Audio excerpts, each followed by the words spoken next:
Ladies and gentlemen, thank you for coming back from your lunch. I hope you got some rest to tackle another very nice and challenging topic. We will be discussing AgTech with as we promised, we'll have a distinguished panelist, as we promised this morning. And quickly, I will call on stage Professor Yasmin Aymani. She's professor at IAV Hassan II. Actually, I'm very happy and proud to have her and to meet her again. She was my professor during my master's degree. Happy to meet you again. I'm calling Mr. Permesh Shah.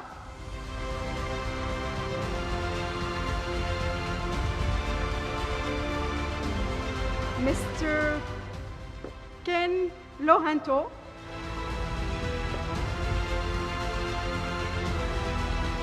Professor Abdelghani Shehbouni, welcome on stage.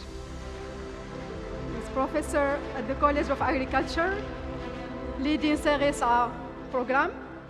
And we can't have this panel without you, Faisal. AgTech for us is linking research to entrepreneurship. You are bridging the gap. And the moderator of the session will be Professor Mustafa Bouhsini, who is the Associate Dean of Research and the Program Lead of Agrobioscience.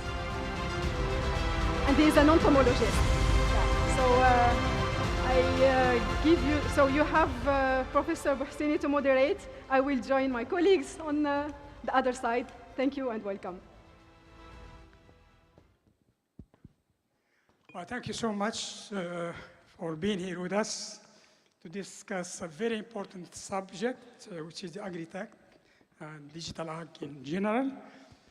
In my opinion, I don't think there is a better time than discussing AgriTech with the artificial intelligence, robotics, big data, and name them.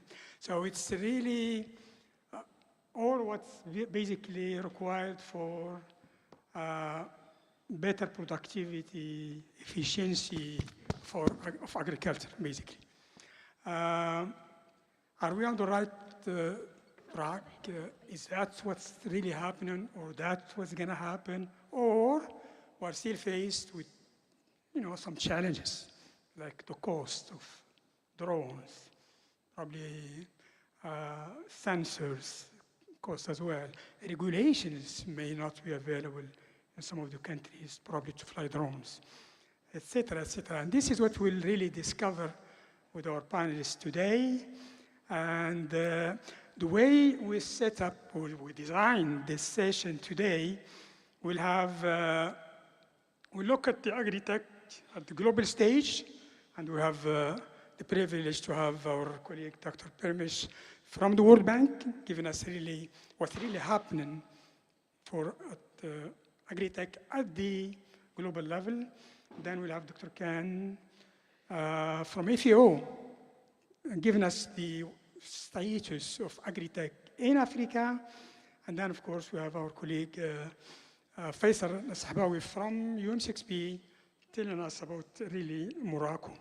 And then, of course, we have great panelists with us, Professor Yasmin as well, of course, Professor at IAV Hassan II from Morocco, and then she will also contribute to discussion.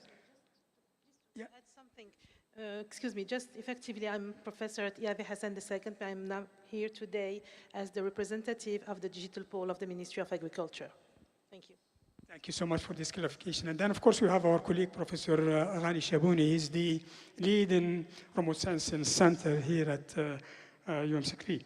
So without further ado, let's hear the first presentation, keynote presentation by Dr. Permesh on the future of AgriTech and its application in African agri-food system and sustainable development. The floor is yours. Thank you.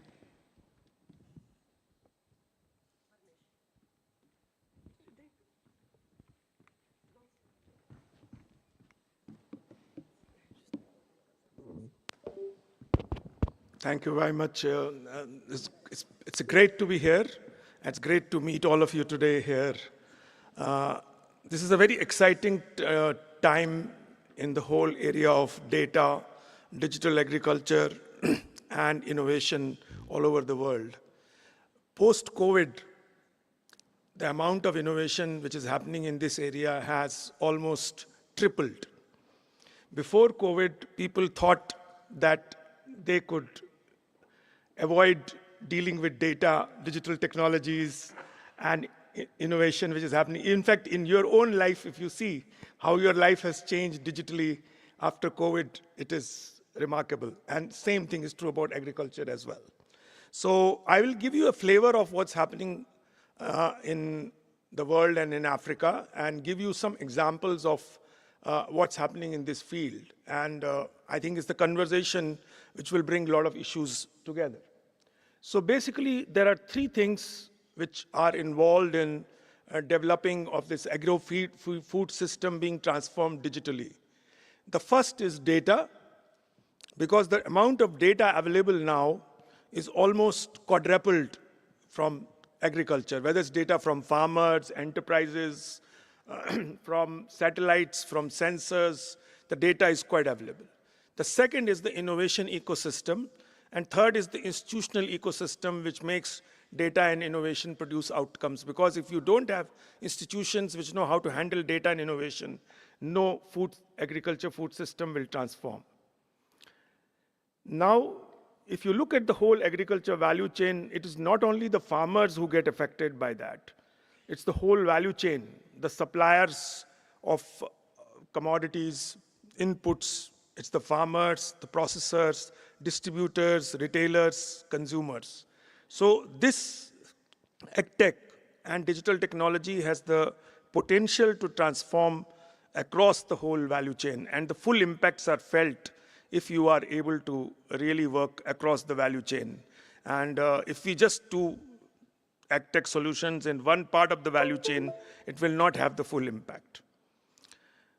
So there is a macro level, you need an enabling environment for that. There's an ecosystem level where you need data, and then you have the farm level where you need tools, applications to happen there. So agriculture is not about introducing an app. Digital is not about introducing an app. It is about creating a whole ecosystem which enables that app to create outcomes. The most important thing which is happening globally is creation of a digital agriculture stack, which is you have a lot of data sources now available, which can create a stack, and innovators can use this data to create innovations there.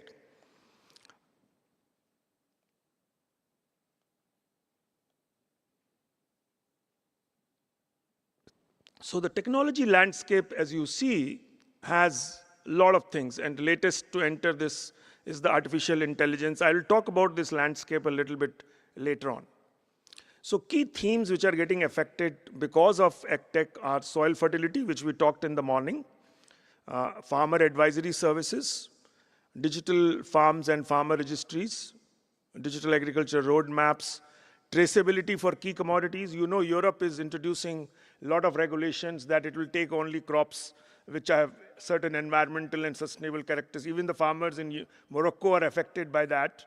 So digital traceability will become a very important thing as we go forward, that if your farm can be traced, it will get better prices. If it can't be traced, it won't get prices. So that's going to be a big issue in future. Then livestock, the carbon markets we talked about in the morning, then artificial intelligence, innovation ecosystems and all. So basically now let me tell you a little bit about Africa. We just bought out this report, commissioned this report, a report called State of AgTech Investment in Africa.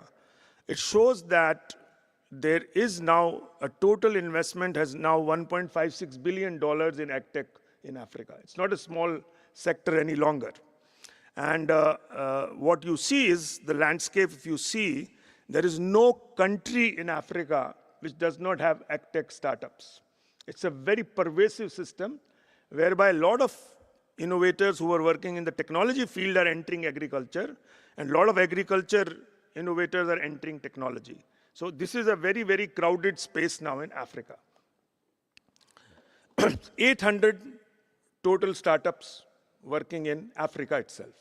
Globally, the number is 4,900. And it is so exciting that first time so many young people are using technology in agriculture, which is, I think, very unique. That in the past, a lot of old fogies like me, yeah, we are old. I was trained as an agriculture engineer way back in 1980. And we were learning engineering very differently. And now if you don't know data science and you don't know sensors, you don't know all these things, and you start developing products and services, you will become redundant. So I think what you see is this dynamic 800, out of which many are in Morocco, and I think probably we'll hear today some of it from our friends in Morocco as well.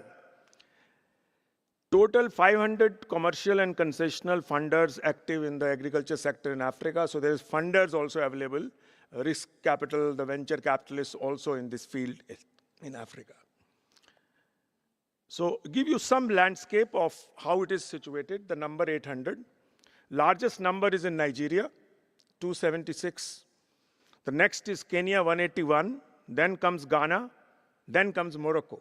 Morocco currently has 37. This is according to certain criteria. There are more, but this is the kind of ones which we have vetted, and we know there are 37 very well-established companies. Then they have Tanzania, Ethiopia, Senegal, Mozambique. So it is, Africa has started late, but I think Africa is the most potentially growth sector in case of AgTech as we go forward. I'll give you one example of Kenya now, where we have, as a World Bank, invested last 5-6 years, and just describe how things have changed in the country because of data, digital agriculture, and innovation. Just give you a flavor. Rather than give you too many examples, give you a country example so that you can say that a country in Africa, which is not fully developed but is aspiring to be developed, how it has changed agriculture through digital transformation. So basically, this is the journey. They established a lot of data centers, and then they put local innovations. They brought a lot of private sector on a 1 million farmer platform. And then now they're applying deep AI to optimize decision making and create an artificial intelligence architecture in agriculture. So the big data platform and ecosystem in Kenya has weather data, satellite data, farmer data registry. Every farm is digitized. Every farmer is digitized. 6 million farms are on this platform now. And then you get all the other data which is coming from their research data. 6,000 researchers have bought all their data and digitized their data. Soil data has gone one platform. So all that data is available as a big data platform in Kenya. And I think many countries are trying to do that. Kenya is, I'm just giving you an example. So unless you put all their data together, you cannot achieve the full transformation. So I think Kenya has invested quite significantly in this over the last 8 to 10 years. You can see, I told you about the digital farm registries. So you can see how many farmers are already registered. They have also registered livestock. They have registered all the cooperatives. So every thing has a digital footprint. Once you have a digital footprint, the innovators are able to do business and develop products and services at 80% lower cost than what they were doing when data was not available. So data is going to be a critical investment in future if we have to do that. Morocco is also trying to build a data platform itself, and so that more innovation will happen there. Now, what are the different things happening? The big data, then you have the micro weather observatory. So you have almost like 11 satellites giving information regularly on Kenya, and that information is brought together. When the locust came, the warning system was completely digital. Farmers would get alerts that locusts are coming in your area. Take these 4 or 5 steps there. Then the registries I talked about. And then they have also created e-vouchers for all their fertilizer subsidies. Everything comes into farmers' account. It does not come through, cash is not used at all, because they invested in M-Pesa platform long back. They invested in a payment system with Safaricom using M-Pesa as the digital payment system. And then the 1 million farmer platform, and they have a digital food balance sheet to decide how much to import and how much to import. So I think if the country decides to use data and technology, it can create an end-to-end platform to achieve efficiency, optimize, and then also achieve new kinds of markets. So 1 million farmers are now on a digital platform right now. 27 startups, AgTech companies, and 1 million farmers are on one platform. And there is a constant process of linking the innovators with farmers. And so I think there is a need for investment in creating platforms. We don't do projects any longer in the World Bank.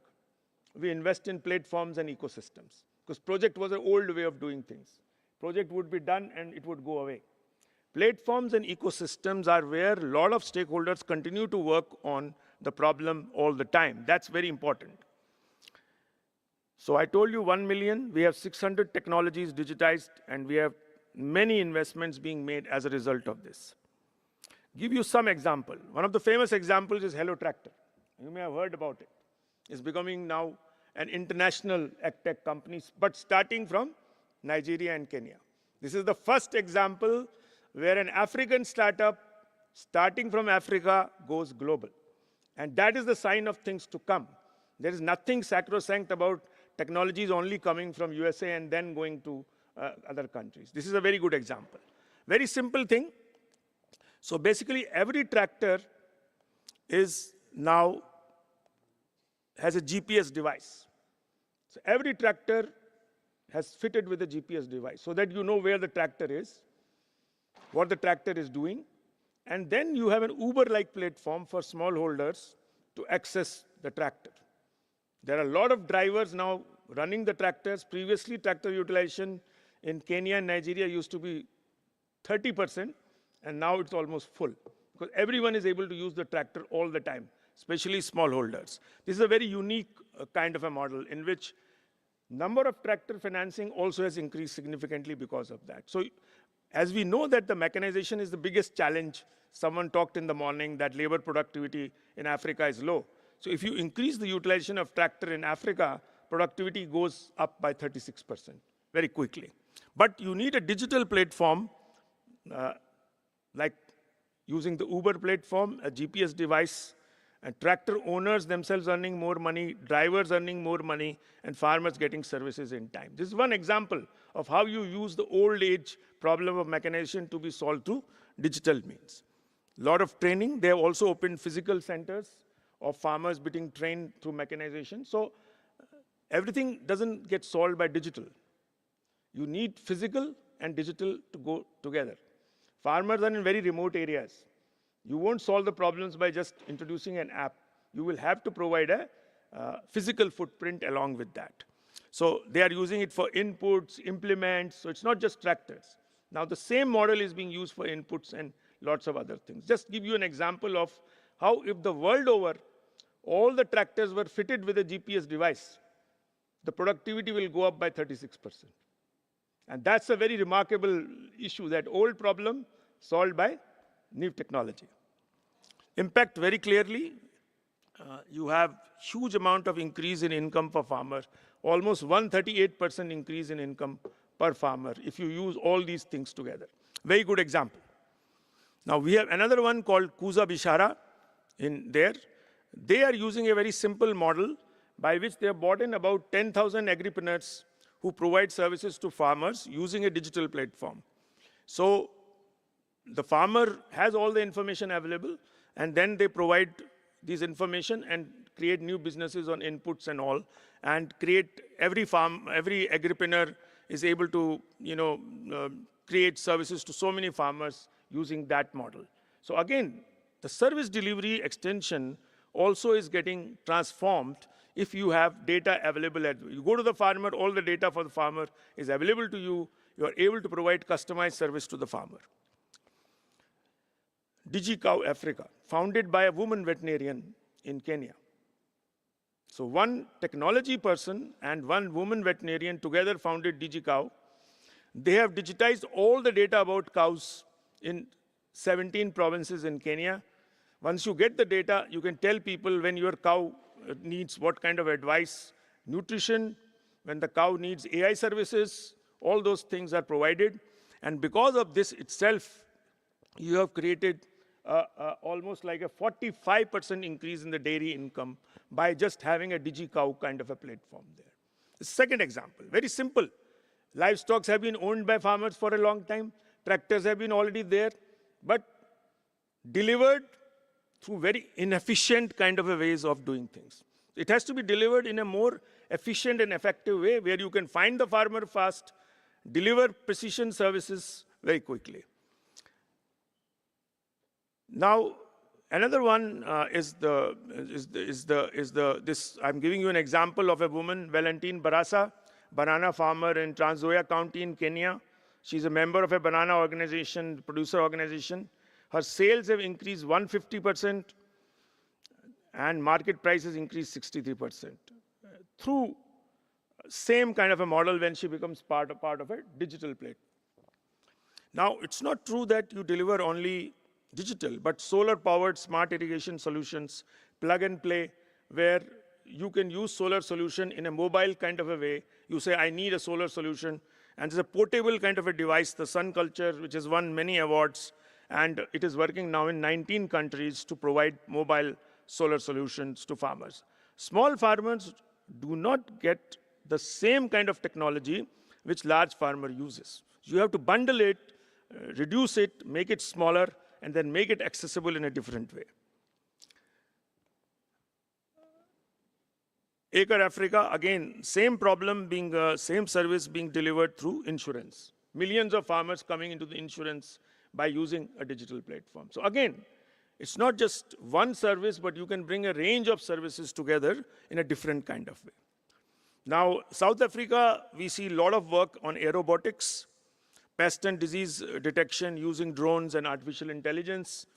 And now I come to our home country, Morocco, and which I think is also doing something very, very astonishing and remarkable. So you have a lot of data in Morocco also available. You have traditional land records, you have earth observation, you have in situ data available, and there are many data available in Morocco.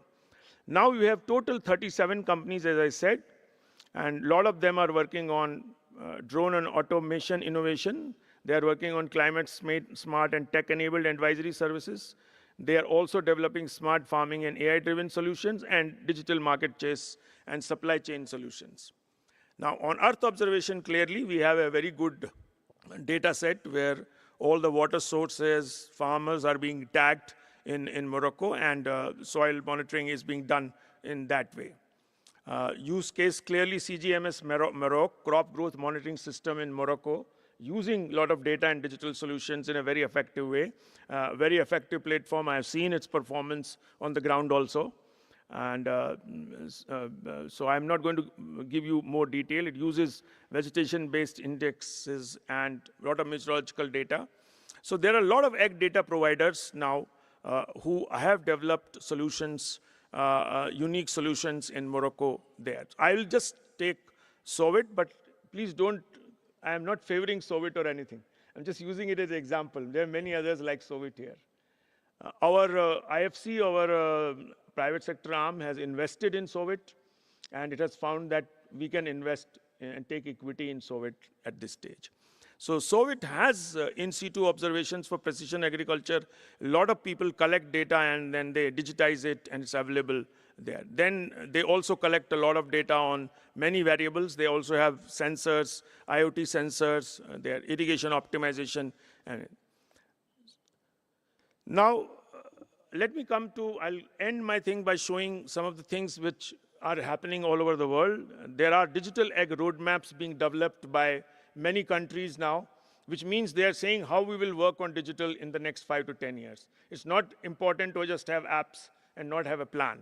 So I think a roadmap is basically you develop your whole diagnostic and come out with your own solutions which are there. Ethiopia has developed a 2030 roadmap, one of the very well developed, and Ethiopia thinks that they can leapfrog what they have not done for many years by having a roadmap and then investing more systematically in that. So I'll not go through this detail, but I will now talk about the AI, since artificial intelligence is a very hot topic right now. And I feel that we are on the cusp of another revolution beyond the digital revolution in artificial intelligence, if we do it well. But as our friend in the morning told us that if data is not good, AI is not going to do anything good. So data has to be good in order for us to develop trainable models on good data. So if we have good data, then AI has huge potential. If we don't get good data, AI is not the magic wand which will solve the problem. So now, if you take AI, there is again a whole range of things on input supply and pest harvest, everywhere application. What AI basically does is it analyzes data very efficient, fast, and gives us the solution much faster than it has ever been possible to get. And it optimizes things in a very good way. The cost of things get reduced, and you get solutions at a much faster rate than you have ever got. So basically what happens is machine learning, there's computer vision. So you take a picture of a plant disease, it goes and gets compared with millions of observations at the back end, and you get the diagnostic in 1 minute, which used to take a lot of time. So you don't look at only the picture, you look at the picture and the 1 million data which you have stored in your database. And you compare and contrast. As an entomologist, our friend is our moderator, sir, is the entomologist. So we can do entomology very differently now than what we were doing earlier. So that's the implication of the traditional science there. Then natural language processing, chatbots. We have built now chatbots for farmers where they ask a question, and within 2 minutes they get an answer after looking at all the data globally on that commodity all over the world. And you get answers to questions. And then IoT and integration there. The use cases clearly are AI assistant. We have now AI assistants in 16 of our programs. And it used to cost us $35 per farmer for adoption. It's costing now 35 cents per farmer. That's the potential difference because of artificial intelligence. The cost comes down drastically. Then AI-enabled extension services, as I told you earlier. Then crop and this discovery. IRI, International Rice Research Institute, is developing varieties in 2 years now compared to 6 years, which used to take earlier. And they have really started using AI in discovery of genes, and lots of genetic research is also affected by artificial intelligence. The pest management is the biggest example. I have seen so many places where the pest diagnostic and treatment becomes much faster because of AI. And then clearly lots of other, in farm management, there are many examples there. In Morocco also, there is a whole, in the last agriculture fair, this was discussed that, Morocco Agriculture 4.0 will use AI more prominently there, and there are a lot of platforms started using AI in Morocco as well. Now, what are the challenges in doing this? If it was so easy, it could have been done everywhere by now. The skills in data analytics, machine learning, and AI include in universities and students. I want to make a recommendation to the university. Please start teaching data and AI on the same day when you teach agriculture. It should be the foundational course now, not an elective. If you don't do this now, the people who are getting trained now in agriculture will be left behind. This is the biggest problem we have in agriculture. We have a lot of people who need to be trained in data science and AI from day one. That's number one. Data has to be treated as an infrastructure. So we need to invest in data as infrastructure, because data is going to be as important as roads and highways as we go forward. Incubators and accelerators, again, you should have an AgTech incubator and accelerator in this university, a top-notch one for Africa, where a lot of students can work on their ideas from day one. And by the time they get out, they should come out with an AgTech incubator idea. Very important. We can have Morocco itself having hundreds of AgTechs if we catch people young. The kind of things Digital Pole is doing, very, very important. I think we will get to hear about that a little bit more. But also policy. We need an enabling AgTech policy at the country level. 30% countries have AgTech policies, 70% do not have. So you need an enabling policy there, and we need a public-private platform and ecosystem. I think a lot of startups, technology companies are very keen to work with agriculture, and agriculture companies should go and shake hands with them. Thank you very much for listening to me very patiently. Thank you so much, Dr. Parmesh, for this excellent overview on really what's really happening worldwide, and also mainly, I would say, Africa. I really like the platform where everybody could really get together there. Data, garbage in, garbage out, because data is the top, I would say, the most important thing. Without good data, you cannot really have AI, proper, I would say, artificial intelligence. Great. Now, and then I was happy to see that there are successful examples in Africa, and mainly that startup from Nigeria that really has had impact worldwide. That's really great to know. Well, let me get some of the discussion going on. I will ask my colleague, Professor Yasmina.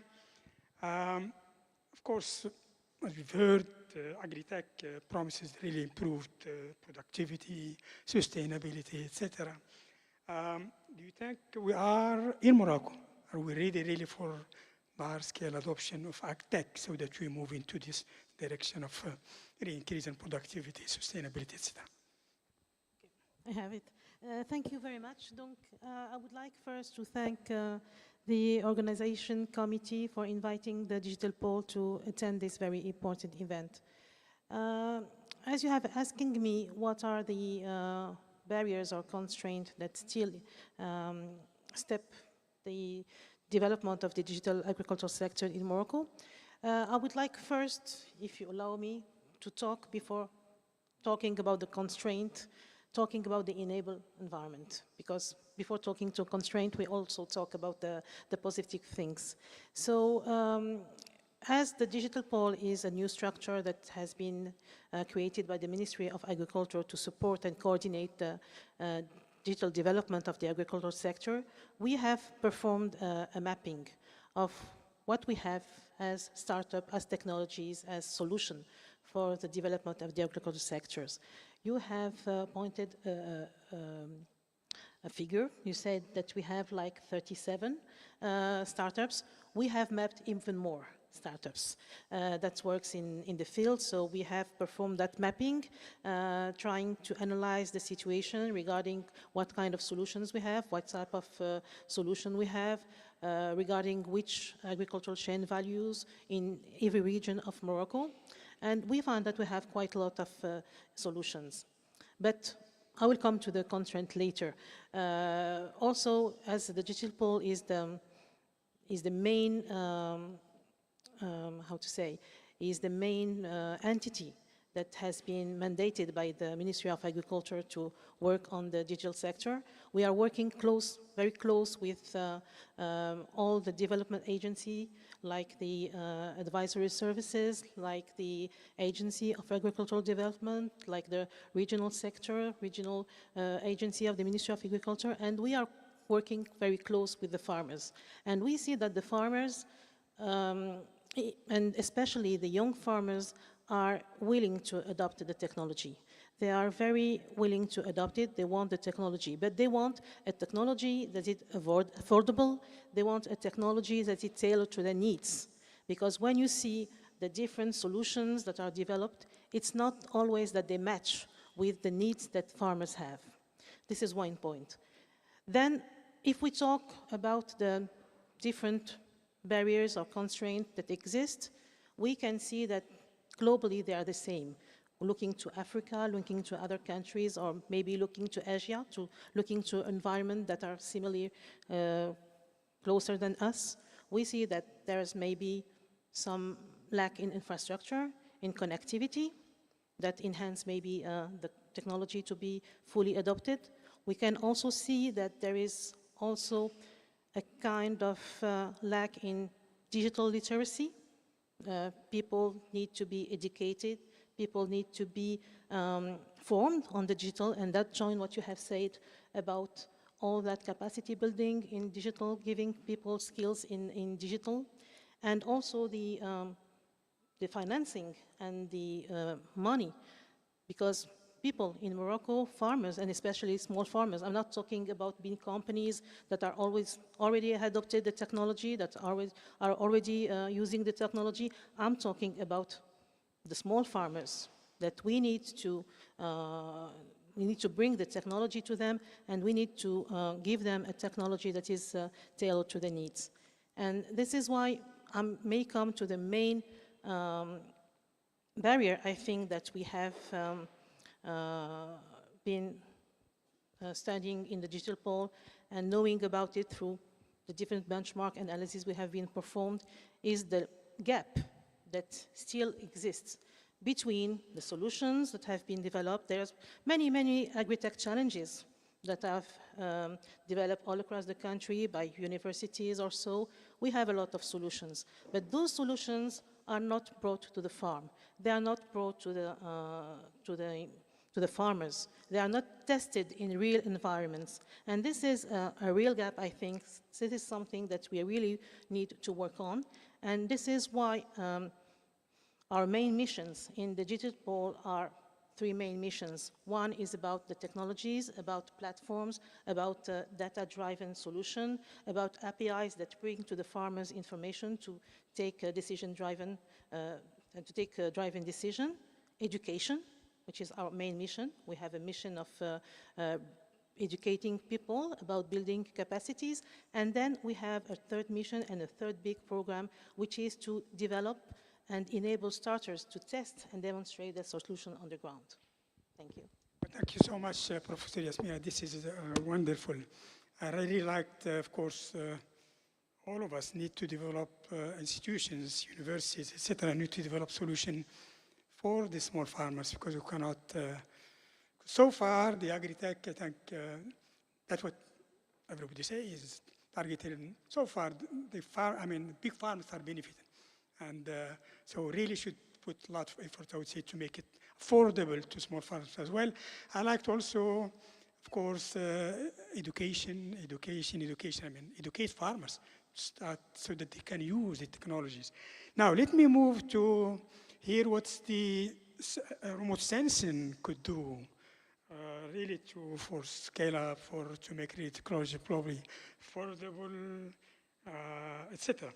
So, Professor Ghani Shabuni, so how can remote sensing, drones, Internet of Things, digital contribute to improving agricultural management in Morocco?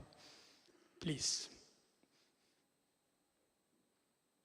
Thank you. Yes, thank you, Professor Bassini. Yes, I think that, in agriculture, like in environmental science, major outcome, major scientific breaks come from new measurement. So by the increase of number of satellites that are abroad, we change our way of doing business with regard to agriculture. So I think that if you use satellite data or drone-based data, a lot of things can be done with it. Let me give you a few examples.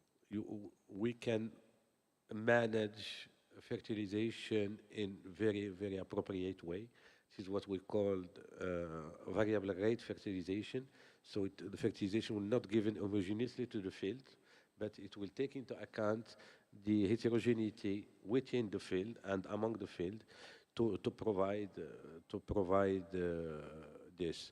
We can manage the water and irrigation, which is a big issue in Morocco in period of drought. We can also manage what we call controlled deficit irrigation. However, we can also do some monitoring of early warning system in attacking plant. We can use remote sensing as input to AI or process-based modeling to predict the yields and to predict how much Morocco should, and this is what we have been doing actually, how much of wheat Morocco should import for months ahead. But I would like to, as my colleague from EAV put it, I would like to state that digital remote sensing only they will not solve the problem of agriculture in Morocco, in Africa. You have to tackle it in systemic way, okay? I think that the problem is economic, is policy, is equity in terms of access to resources, to the land. So to tackle the issue of, food security in Morocco, in Africa, digital help, but digital alone, it's not, it cannot do the job. Thank you. Thank you so much, Professor Rani. Yes, I like the systemic approach, of course. So digital is just part of it, just one component of it. So I think it's really great. Now I move to our colleague Faisal Sabawi from UM6P. Can you share some examples of farmers using AgriTech, basically in Morocco, to manage their farms?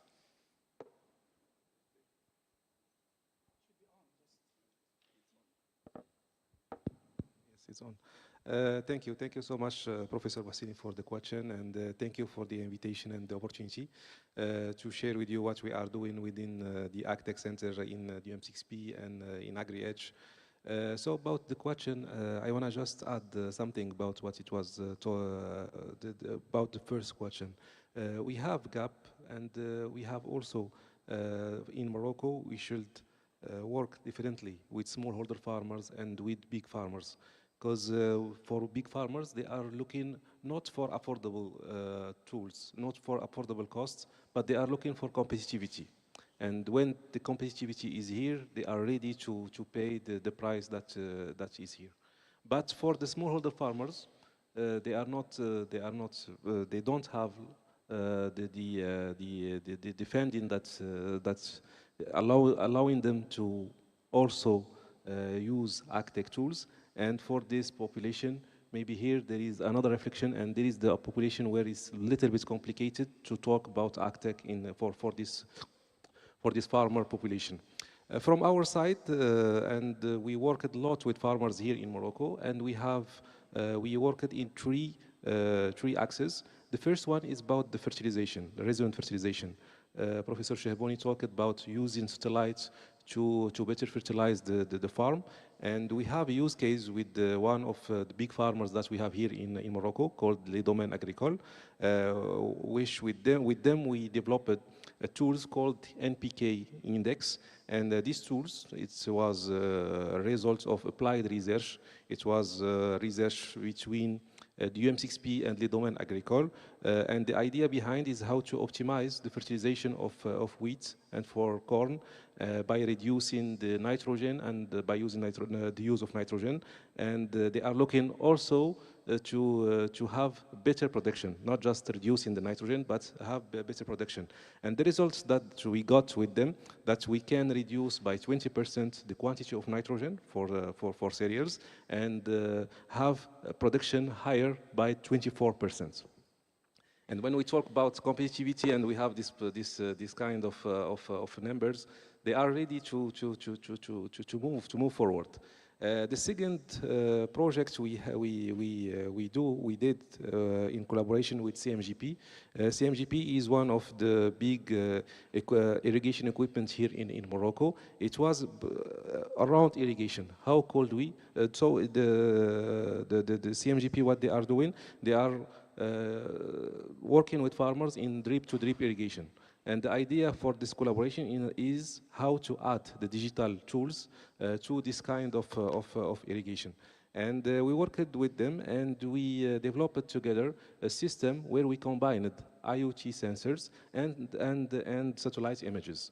Why we combined them? The idea is to reduce the capex that the farmers should invest in precision irrigation system. And what we got from this, that we can reduce by 30% the quantity of water and and getting the same yield at the end. And today, when we talk about 30% of water, It's a lot because we don't have, so this last 5, 6 years, the water we should manage it very well, and 30% is a big amount of water in this period. And the third example, we developed it with the buyer. And the idea is how to help farmers get in simple information by using weather data. The information about the risk of some risk, phytosanitary risk, when they are high, just to inform them, and they can go to the farm and do some inspection. And with this, we got tools that allow farmers reducing the risk by 25%, the risk to have this phytosanitary risk in their field. And the last example we developed in collaboration with the producer of citrus here in Morocco. So the citrus in Morocco is a crop that is destinated. The big parts of this production is destinated to exportation. And they need to know how much they will produce to manage the commercial part of the exportation. And we worked with the association called APNM. It's association for producer of Nadorkot. Nadorkot is one of the variety of citrus that it was produced here in Morocco. And today we work with them to estimate the yield of all the Nadorkot producers here in Morocco in 10,000 hectares around Morocco, with the precision of 96%. And the impact is here, big. But all of this example is about big farmers, small, medium farmers. But for smallholder farmers, I think we still need the universities. Universities still need to continue working to develop tools adapted with this population. And maybe the advice is not to use the optimized quantity of fertilizer or water, but maybe just optimize the fertilizer that you have. Just use it in the optimum way. But actually, yeah, sure. Rapidly, just to add something and to go on to what you have been telling about the small farmers, because they are our main focus. And when we were also talking about the needs of those small farmers, we found out that effectively they don't have the money to invest in big technologies. But what they need e-services. They need services to alert services. Agrometeorological services are very important for them. Financial services are also very important for those small farmers. Instead of investing in the technology, we need to bring to them e-services of information, of warning, of so, and that would not cost them that much. Thank you. Thank you so much, Professor Yasmina and Faisal. Yeah, of course, I mean, the AgTech, the major objective really is to reduce input while really increasing productivity. I still, of course, my hope, my dream, my wish, of course, probably our dream, is really to be able to help small farmers as well. That will be really our it should be our target, should be our hope, should be our real roadmap, in my opinion, the AgTech era. Now we'll move to give the floor to Dr. Ken Luhan to give us an insight about the AgTech in Africa, and then we'll continue discussion. The floor is yours, Dr. Ken.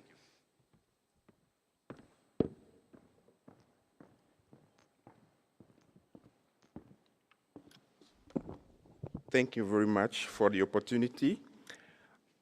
I hope that, okay, thank you. Let me try this.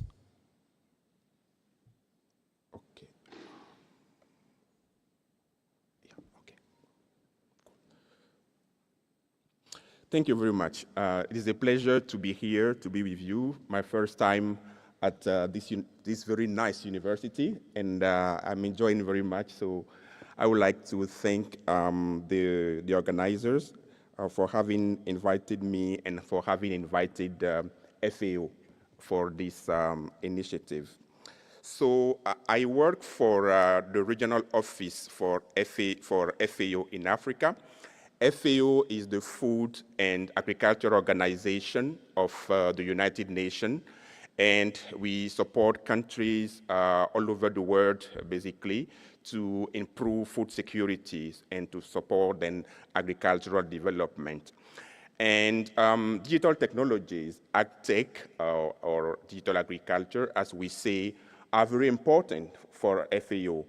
And particularly since our new strategy that we have released since 2021, we have put more focus on supporting countries to adopt digital agriculture to improve food system transformation.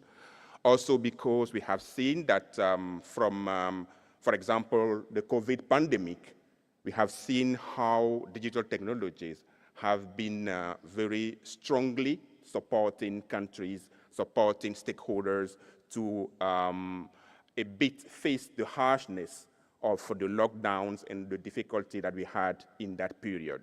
So we are doing more on digital technologies currently at FAO. And we are not just touching digital technology. We have developed what we call a science and technology, science and innovation strategy. And it is that FAO science and innovation strategy that is really guiding our investments in agricultural development currently from the point of view of digital technologies. And I work for the regional office, as I was saying, in Africa. We have also developed a digital agriculture strategy to guide the countries that we are supporting on how they should better leverage digital technologies to improve food system transformation. One thing that I want to say before continuing is that when I say the regional office for FAO in Africa, I mean sub-Saharan Africa, because we have another division that is called RNE, that is more looking at Middle East and North Africa. So what I'll be saying here will be mainly relevant for sub-Saharan Africa. So we have seen through the different presentations or comments by the colleagues, notably Parmesh, that we have a lot of potentials that digital technologies can really provide to the agricultural sector, and these are great. And I'm happy that the colleagues also, notably from the Ministry of Agriculture, have also mentioned some of the challenges that we have to adopt digital agriculture, for farmers to adopt digital agriculture. Apart from those challenges, I think one reality is that, as somebody has said this morning, Africa is not one country, as we all know here, and the realities sometimes are very difficult, are very different from one country to the other. So there are some countries where we have great investment, great opportunities, great, I would say, adoption of digital technologies. We have seen the example, notably, of Kenya, we have Ethiopia, we have Morocco, we have Tunisia, where we have great, I would say, things that are happening. But in other countries, for example, Togo, Niger, Chad, Benin, and the like, things are much more difficult. So what I wish to say here is that we continue looking at Africa in a diverse manner and also try to see how we can maybe assist some of those who are suffering the most to better leverage digital technologies. We have seen that we have a number of farmers that are reached today by digital technologies. But from some studies, when we consider the sub-Saharan Africa as a whole, we have a report that was released last year that informed that only 5% of smallholder farmers are actually using regularly digital technologies. Only 5% are active users. So we have a huge gap. We have 95% of farmers, smallholder farmers, who are not benefiting enough from those technologies. Why? Why? So we need to see how we can develop strategies so that we help close that gap. And one of the challenges that we have been facing in that area is the fact, as one of the colleagues have mentioned, that farmers, for example, generally they don't want to pay for digital agriculture services. And sometimes it's just because they don't have the means. Sometimes it is because the digital service providers, they offer services in isolated manner. For example, if you ask a farmer to pay for advisory service alone, they will never pay for that, because generally the government is providing free advisory services. So offering services, and here I'm talking to those who are here who may want to become entrepreneurs. I know that we have many here. You really need to offer services in a bundled manner. And I think Parmesh also mentioned that issue. Another challenge that I want to highlight here is the fact that actually in sub-Saharan Africa, we have 50% of, let's say, the communities who don't have access to electricity.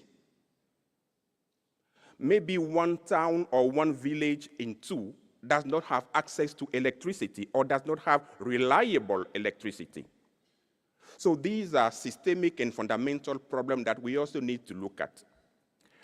Another issue that I would like to highlight in terms of systemic issue is generally the lack of investment in agriculture. The African Union has been advising for years to African government to invest, I think, at least 10% of the national budget to agriculture. But they have not been doing that. Almost no country in Africa, maybe apart from one or two, is devoting the right investment in agriculture.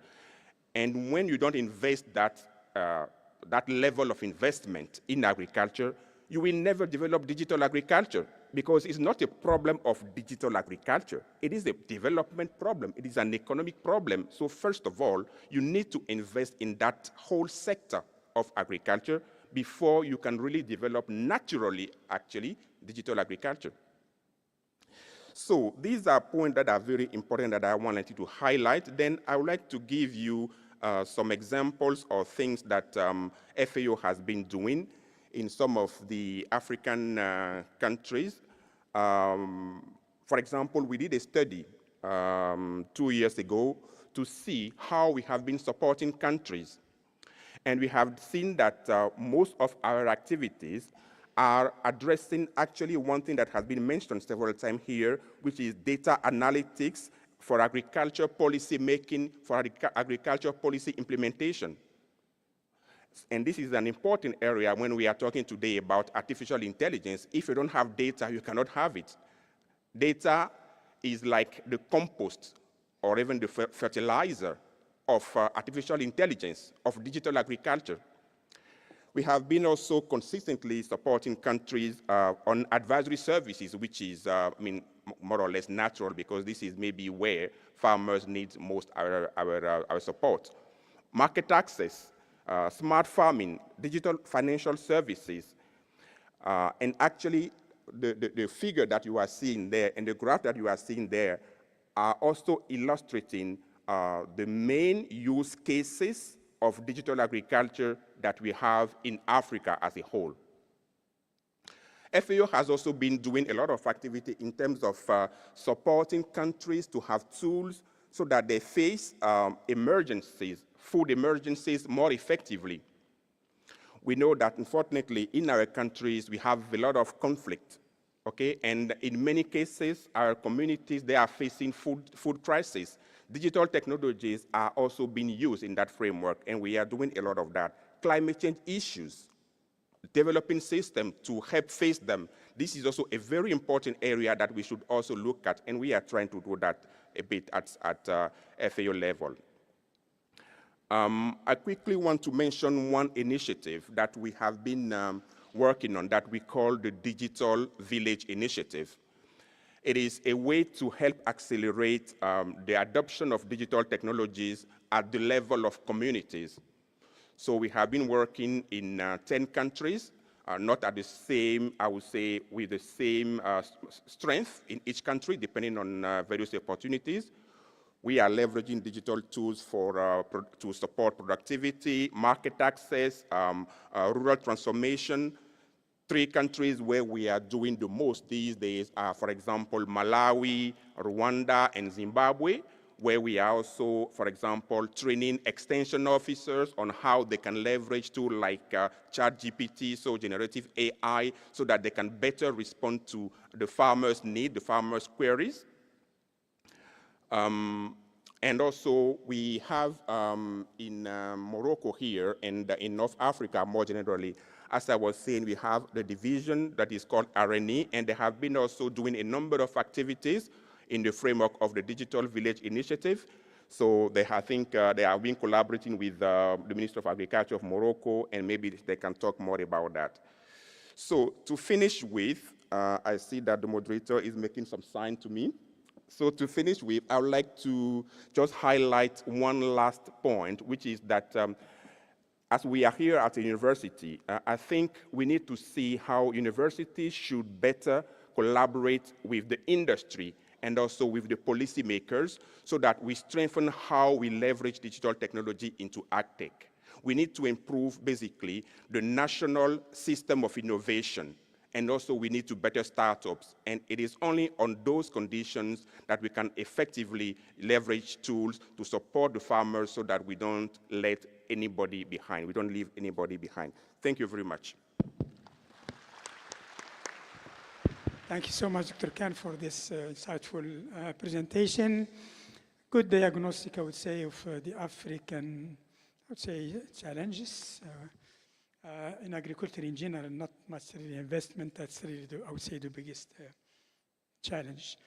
Again, data was mentioned just like worldwide, because you have to have good data, otherwise you cannot use artificial intelligence. And then, of course, last, on collaboration, etc., which is great. Now, let me move to Professor Yasmina. And again, back to Morocco. Do we have really policies, regulation in place for the adoption of AgTech in agriculture? Thank you. Well, in fact, I will talk separately about policies and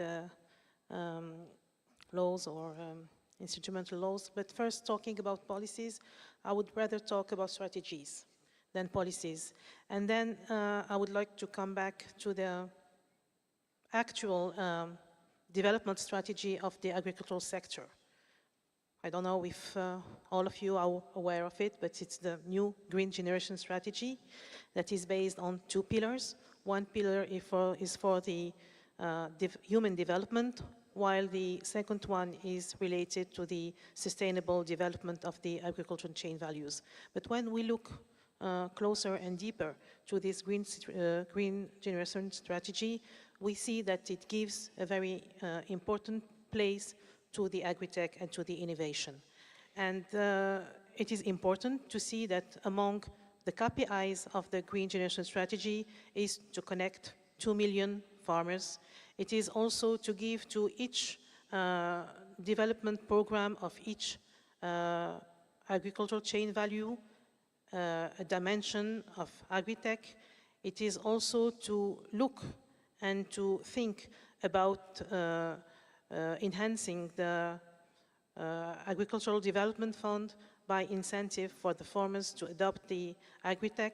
It is also through the Agency of Agricultural Development to develop digital services for the farmers. So there is a whole strategy that is now developed by the Ministry of Agriculture.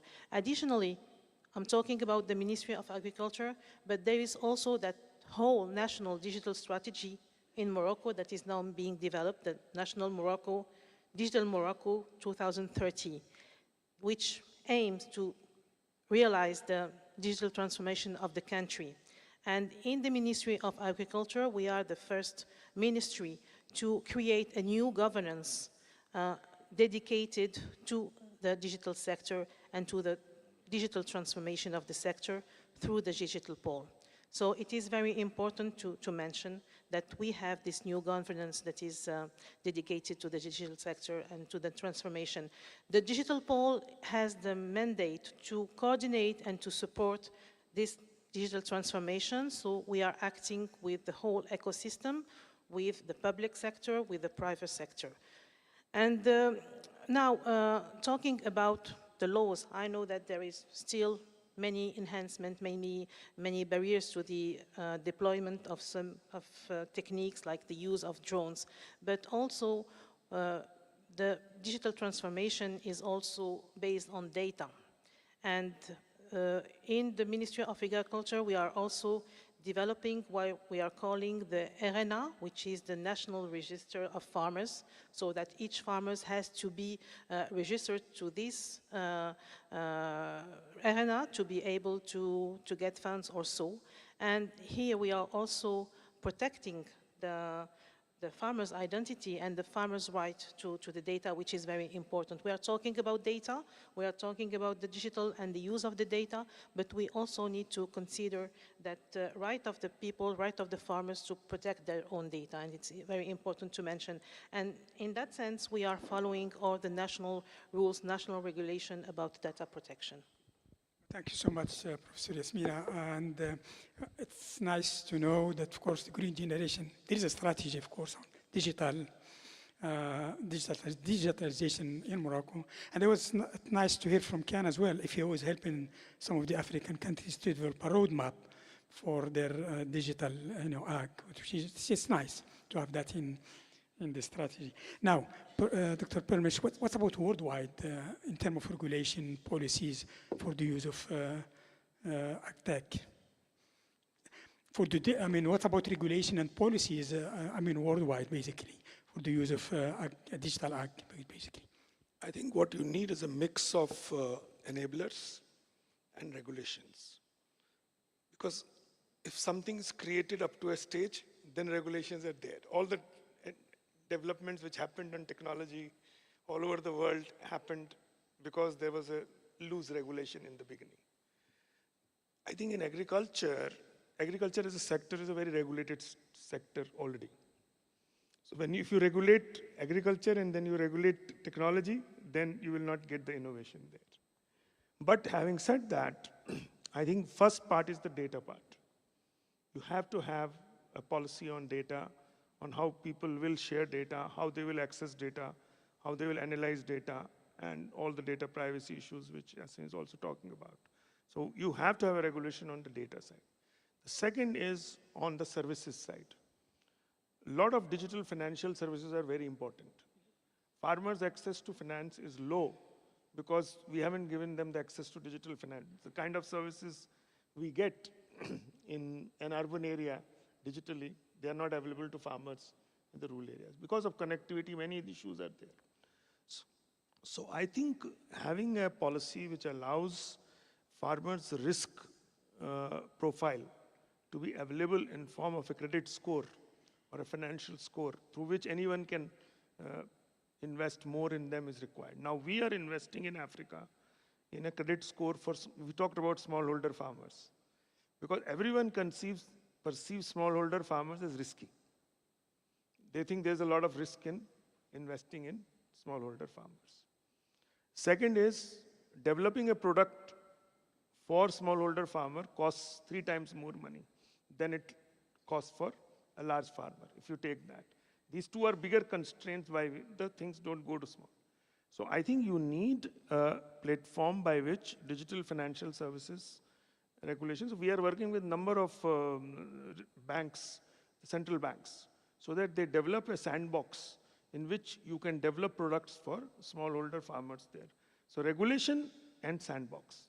You need innovation to happen within regulation. So sandbox is a very important area where a lot of governments are trying some things and then converting into policy. Because policies, if you start making, they are not the solution. So you need innovation to try out and then convert that into policy. The third is this private-public-private kind of partnership. The startups are not able to work with governments very easily. AgTech policies are literally not friendly to a lot of new startups coming in. There are constraints, not just financing, but also access to data, access to farmers, all that there. So I think you need a more enabling policy there, AgTech policy. So data policy, AgTech policy, digital financial services, 3 policies required very much there. But I don't think having more regulation is the solution. Having appropriate regulation is the solution. Thank you so much, Dr. Permish. That's having proper regulation, I would say, that's and enabling, I would say, environment in terms of services, finance, et cetera, that will really make, the technologies available to farmers in general. Now we'll move quickly to our Faisal Sabawi to give us a little bit short presentation about Morocco. And then, yeah, please.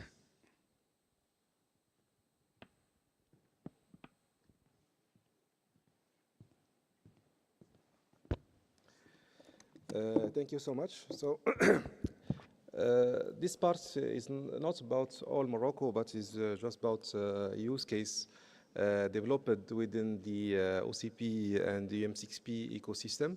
And the slides we have 7 years of history, how we move from the innovation to adoption by farmers, the AgTech tools.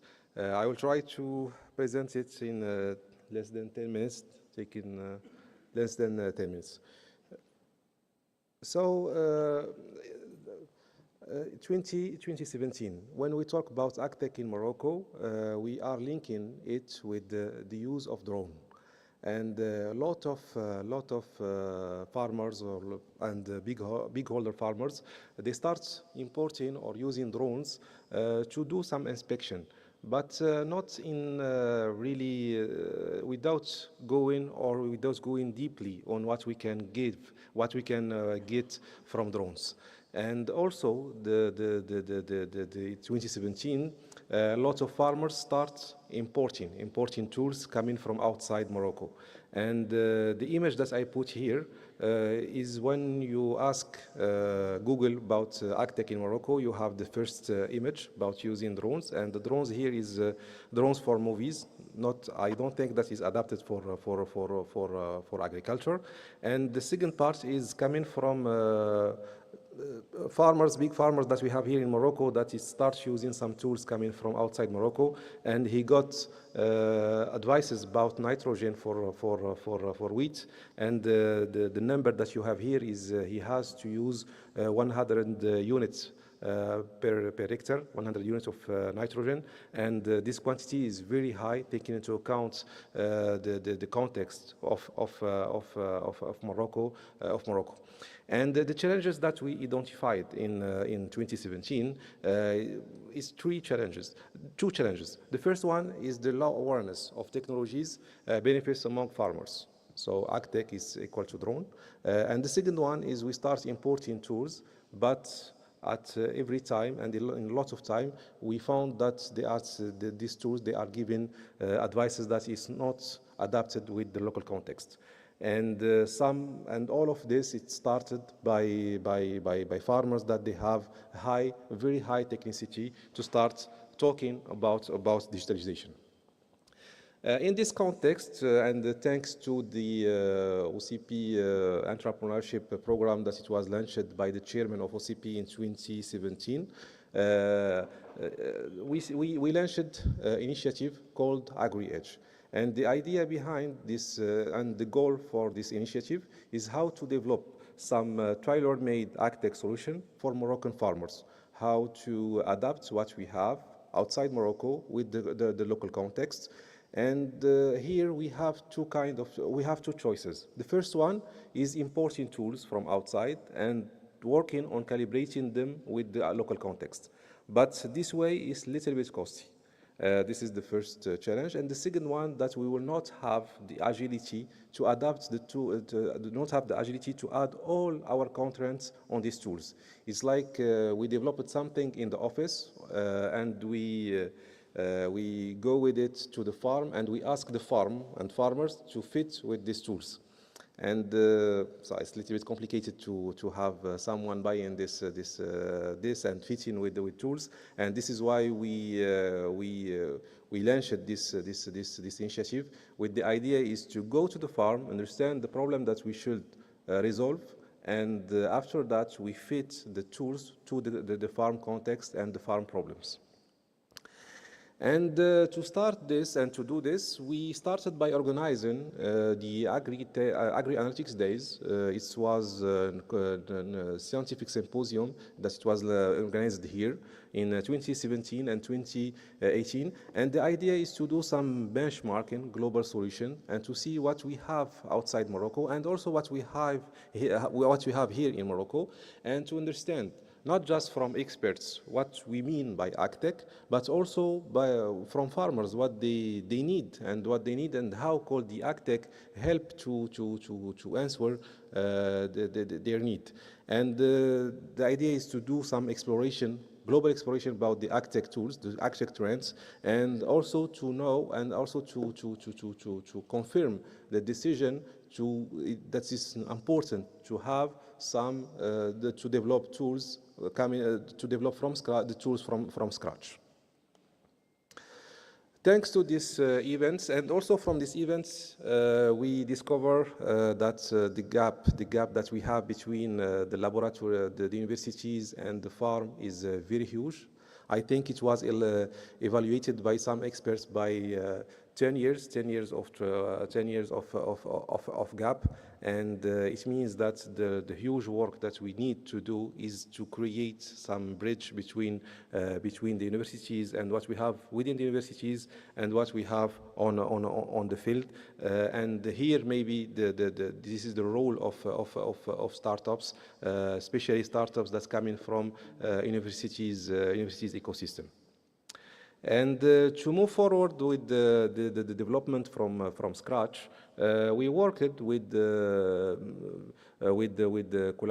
partners, with the renowned players here in Morocco, and we worked on some problematics that is simple, that we can answer them by using the digitalization. So we worked on precision irrigation, resident fertilization, yield prediction, and disease prevention. And we followed 4 steps action plan. The first one is about what we have here and what the farmers they need. We worked in collaboration with some professors here in the UM6P and outside the UM6P on the applied R&D to develop the first version of the tools that we would like that the farmers adopted at the end. And the second part of our action plan is the interactive workshop. It's still in connection with farmers. Is not just develop the tools in the office and go to say the farmer, here is the tools to use, but the idea is we integrate the farmers thanks to our partners to develop these first tools and start the first deployment with these partners. And after that, the last part is the scale up of these tools. So this is some pictures about what it was done in the irrigation, in the resident fertilization, in the yield prediction, and also in the phytosanitary parts. And at the end of the day, we start branding these tools, and we give them some name, and we compute the impact that it can create. And today we have these tools that's coming from the applied R&D here, and it goes to farmers thanks to the AgriEdge, is a subsidiary of the UM6P, by some KPIs that we can reduce by 30% the water that we are using in agriculture. We can reduce by 20% the nitrogen we are using in cereals, and enhancing in the same time by 24% the yield that we have. And it means that at the end we are optimizing also the carbon footprint for the farm.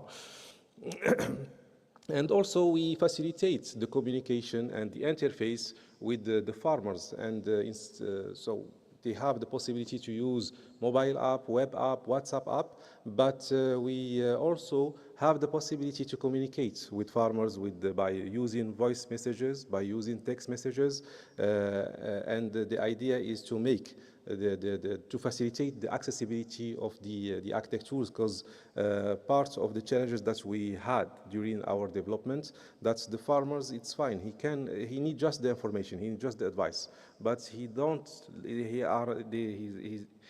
need to spend a lot of time to get this advice from the tools that you have. And making or simplifying the access to these advices can help the AgTech tools it can help the adoption for the adoption of the AgTech tools. And what we found that the farmers, and especially here in Morocco, I'm talking here in Morocco, that there is a lot of innovation in their DNA. And as you know, for Morocco today is one of the leader in exporting lots of kind of crops. Instead that we have a lot of challenges, climatic challenges, and the farmers start asking for new tools, and this is the tools that they asked for. And we say that we need the collaboration with universities to make these tools be adopted. This is why we created the AgTech Center here in the UM6P. It's part of the College of Agriculture. And this center, the idea behind is to help in three pillars. The first one is on the training. So we are providing training in AgTech, in precision aggregation, in resin fertilization. We are also working in experimentation. Today we have 5 farms around Morocco, and the idea is to create the trust between the farmers and what we have developed at tools, and we are using this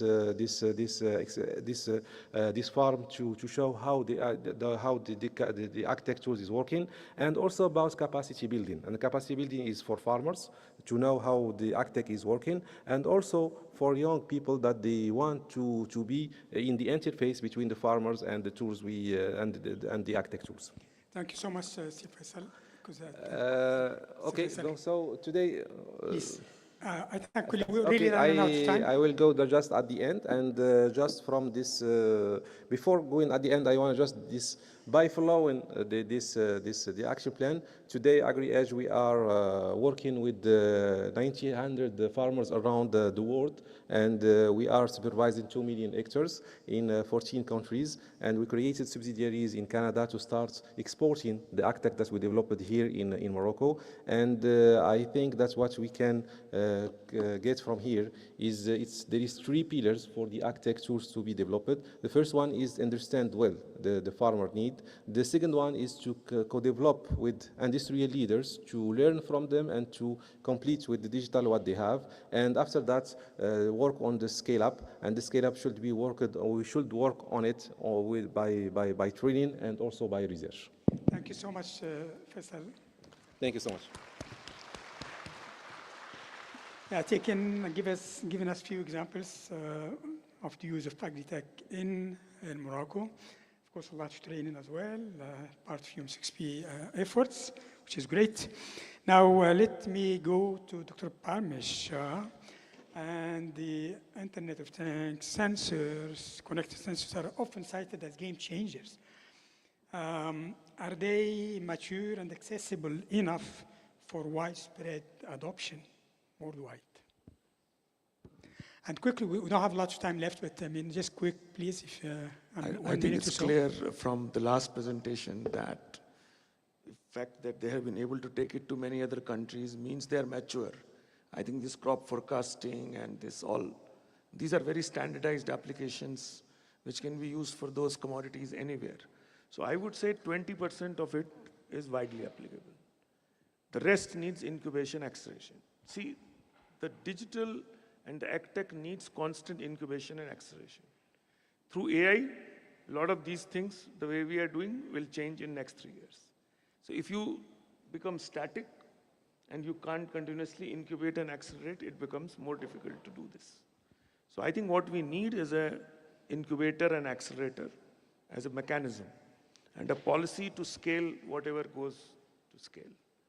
But I would say that this is only, whatever is happening in this field is only 6 years old.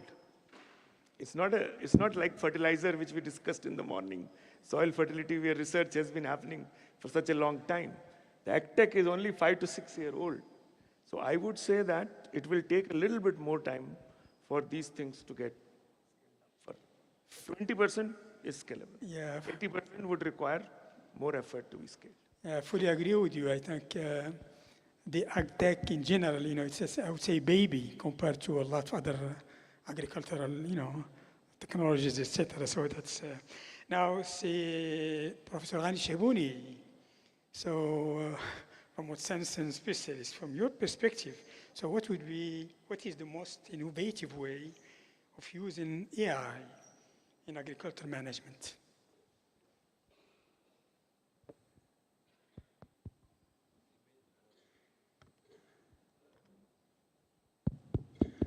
Sorry, I'm a bit sick. So I think that the AI has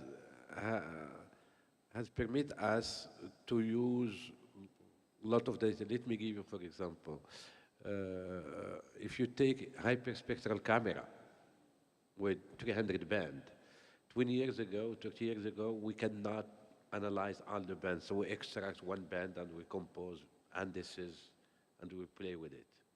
Now with AI, we can analyze this huge amount of data, and it will bring us in terms of agriculture a game changer, because we can detect at earlier stage some diseases. We can before multispectral traditional satellite. However, I would like to state to emphasize what my colleague said. AI is important, but you need to have a large series of data and good quality of data in order to have a reasonable prediction, because you end up with garbage in, garbage out. So in my sense, the most innovative way of using AI is to constrain your training and your prediction with physical information.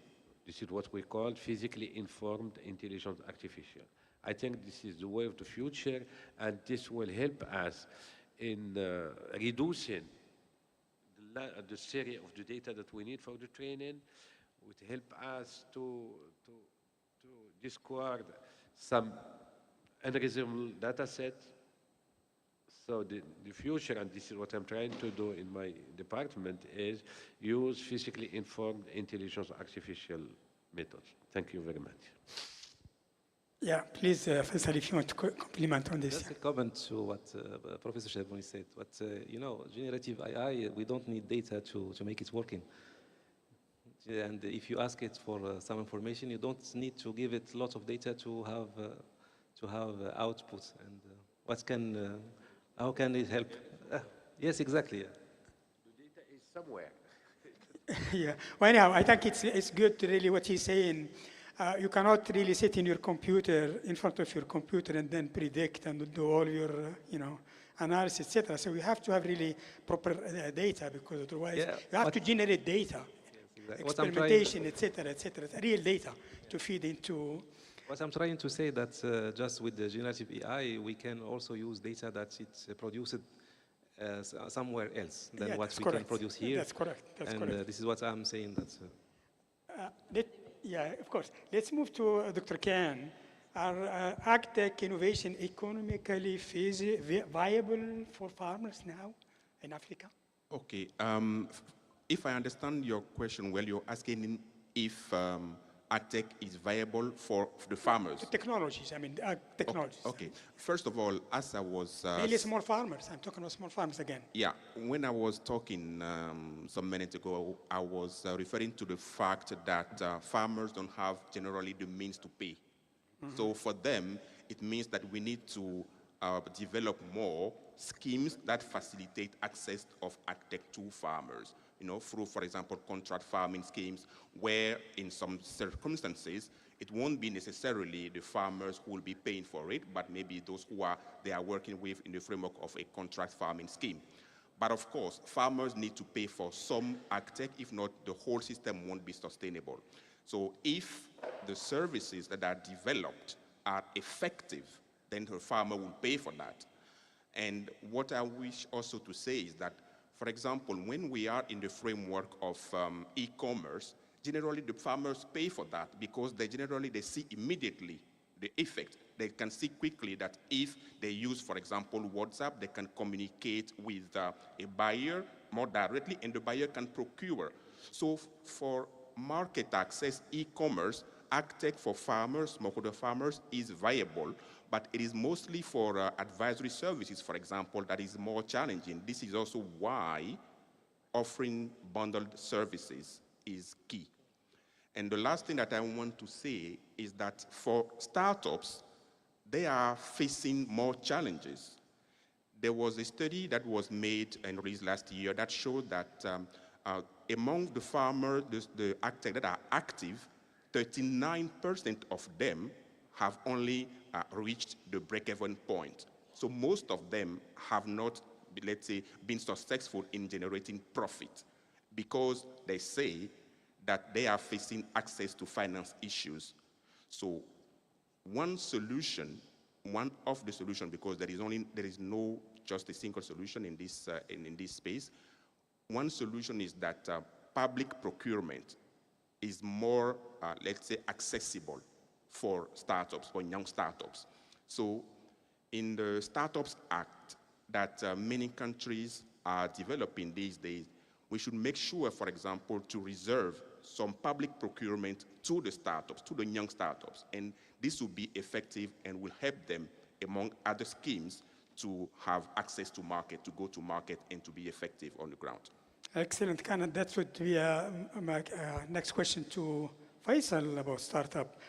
I really liked, before giving the floor to Faisal, farmers, they really look for effective means of really increasing their productivity. Anything effective, they will use it.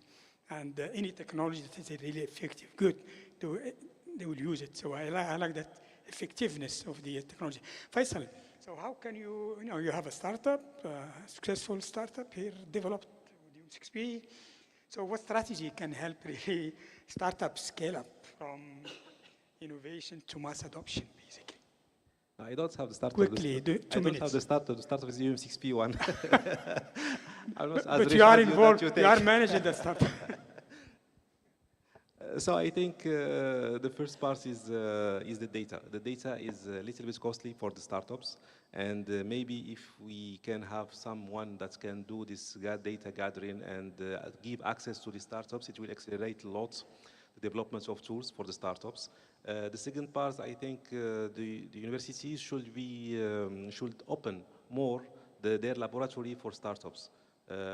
I think there is lots of things that startups can develop without investing lots of money, because the material is here, the laboratory is here in some universities, and I think this link, if it's created, it will be very, very, very helpful.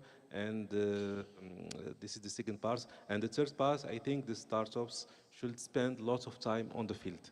Lots of time on the field, because I think when we are launching new startups, new idea, we think this is the idea. This is what we should take to the market. But maybe after 2 months, 3 months, or 6 months, we found that there is no mismatch with the markets, and the time, spending time on the field is very important to develop what it can help the farmers on the field. Well, that's a great point, Faisal. The last point, real. This is what exactly Rani Shabuni was saying. Real data. You need to be in the field, generate really a good data. You cannot sit in your computer and then run your startup or develop models, etc., etc. So I think it's a good. Now, last round of basically question to everybody. I would say minutes or less to each. Looking ahead 10 years from now, is the future bright of the use of AgTech, basically? So how do you envision agriculture in 10 years from now? Of course, taking into consideration the digital ag technologies. Well, it's more a hope that we will have within 10 years an agriculture that is resilient to climate change, because I think it's the most important thing we are facing really in Morocco, and I think in all around the world, huge challenges regarding climate change, and we are facing a very important drought. So my first hope is that we have a sustainable agriculture, resistant agriculture, and resilient agriculture to climate change, and we go beyond that water crisis. Thanks to digitalization of the agriculture.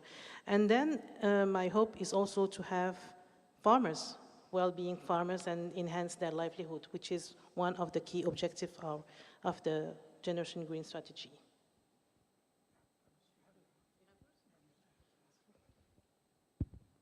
Yeah, I think agriculture is a very underinvested sector, particularly for smallholders. Smallholders get only 16% of the finance from what they want. And we can't expect them to achieve miracles with that. So I personally feel that the bigger breakthroughs will come now in finance, in which we will reduce the gap in terms of financing. And I think the data and the digital allows us to develop a risk profile of every farmer in 10 years. That every farmer will have a risk score, credit score, and becomes an investable destination. The second thing is that agriculture is aging.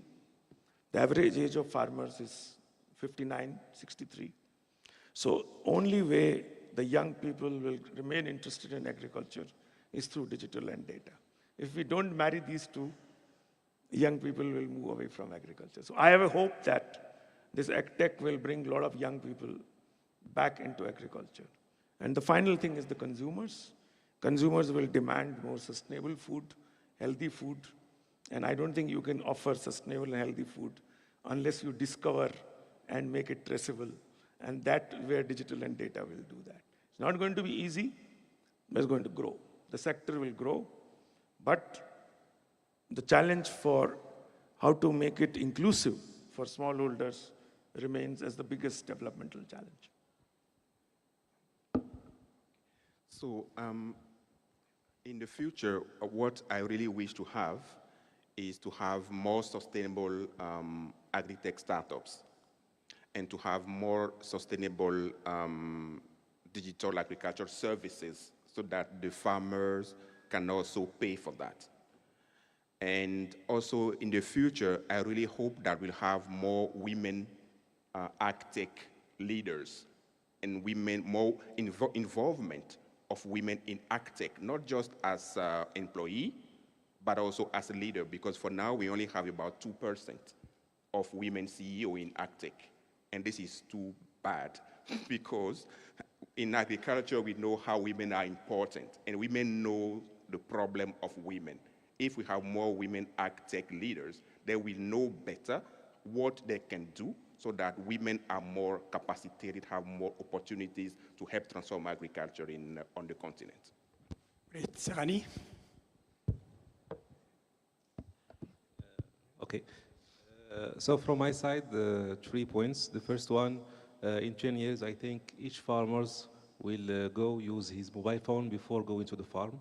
And the second part is how the digitalization will help farmers to produce better.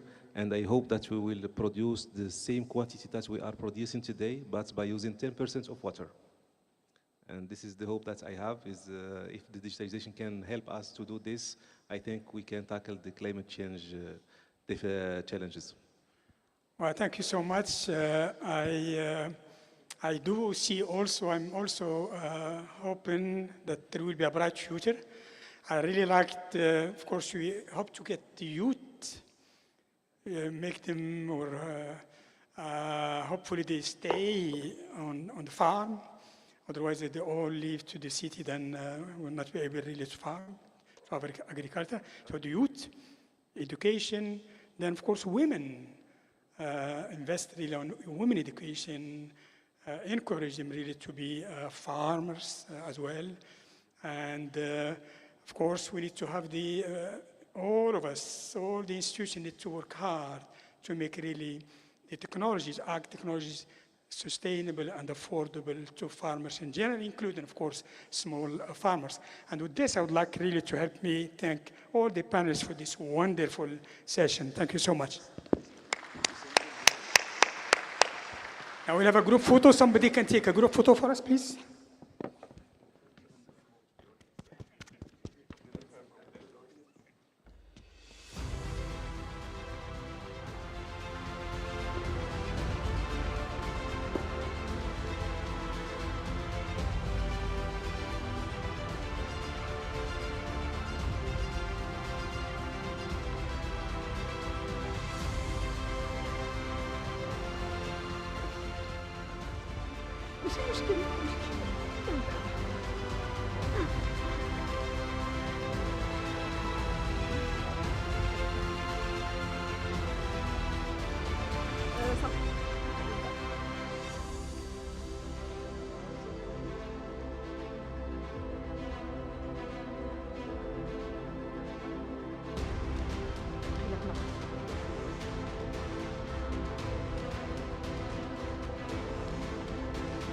so much.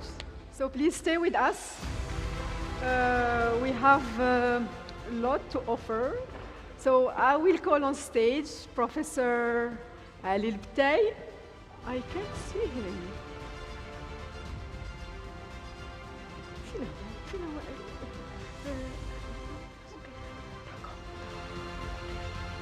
Okay. Ali?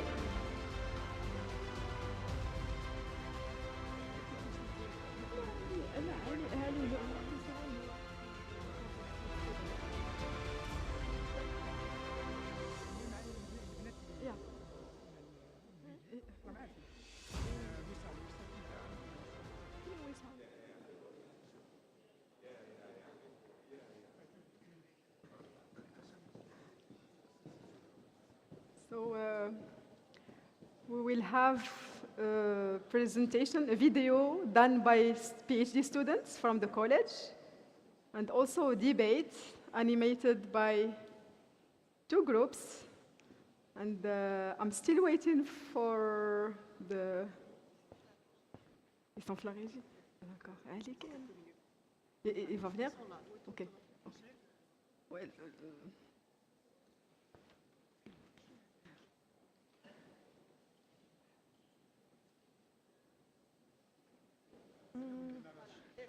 they're here. I can't see Ali. Sophia, I can see. Ali? So we started the morning by acknowledging your effort in putting together pieces of this day dedicated to agriculture. With Ali, we'll have... Okay. I was expecting someone. So Turia will be...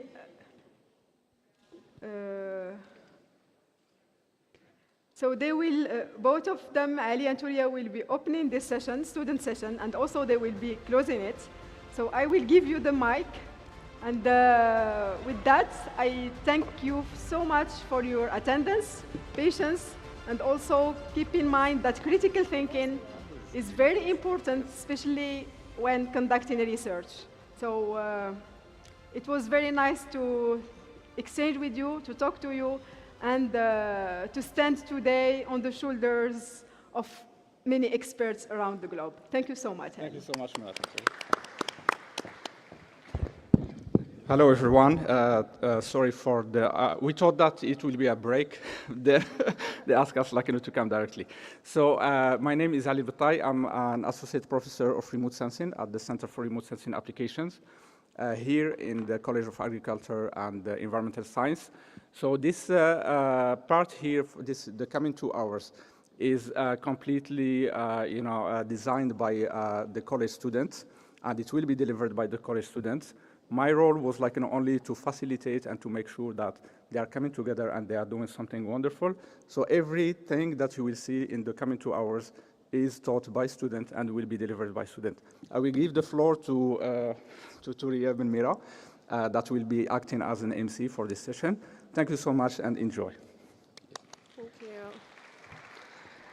Hello, everyone. It is my absolute pleasure to welcome you all to this important session, as Professor Ali said. This session on the outcome of PhD students and postdoctoral fellows. My name is Turia Ben Mira, and I'm honored to serve you as the master of ceremony for this session. So today we will explore the impact, achievements, and future prospects of our PhD students and also our postdoctoral fellows, shed a light on their contribution to research, innovation, and beyond. So this session is not just about cheering outcomes, but it is about recognizing the hard work, dedication, and excellence of our researchers. So today, we will have the opportunity to explore exciting and innovative topics that are the forefront of research. And also, we will celebrate the journey with these brilliant minds. So before we begin, let me quickly walk you the program. Our session today is divided into 3 different components. Each component will have a coordinator who will briefly explain the concepts and the making process. The first component is a video on agroecology, which will provide insights into the current challenges and future perspective in this field. Second component is we will have an insightful presentation, like we will have 13 3-minute short presentations where our PhD students will share their research and findings. The third and the last component is an interactive debate, allowing us to dive deeper into the ideas presented and engage in meaningful discussions. And finally, of course, we will conclude with the key takeaways and closing remarks. So let's begin with the first part of our program. It's a video in Vox Pop format showing students' opinions about agroecology. This video is prepared by the college students. As I said, each component have a coordinator, so I invite the first coordinator, the coordinator of this first component, Mr. Mohamed Sao.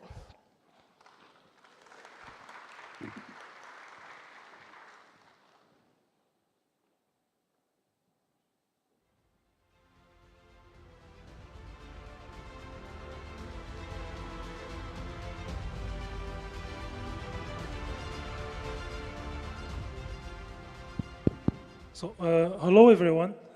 We are happy to receive you here. My name is Sao Mohammed. I'm from the College of Agriculture. So, as you have seen through the sessions that have been conducted in the morning, we have seen different points of view regarding the agroecological approaches. So, we thought about doing the same thing through a video of a Vox Pop. We were trying to investigate different points of view of students about the agroecological concepts. This video was made by PhD students, by me, Raja, Umayma, and Yahya. And it was made using minimum material resources. I will tell you about an anecdote.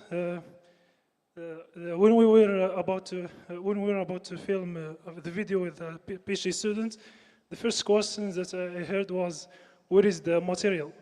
So the material was only a cell phone, and we had a lot of fun making the video. I hope that you enjoy it. Thank you.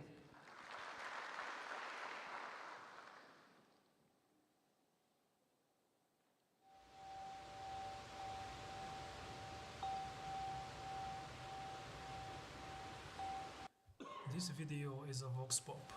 We ask UM6P community regarding their idea about agroecology.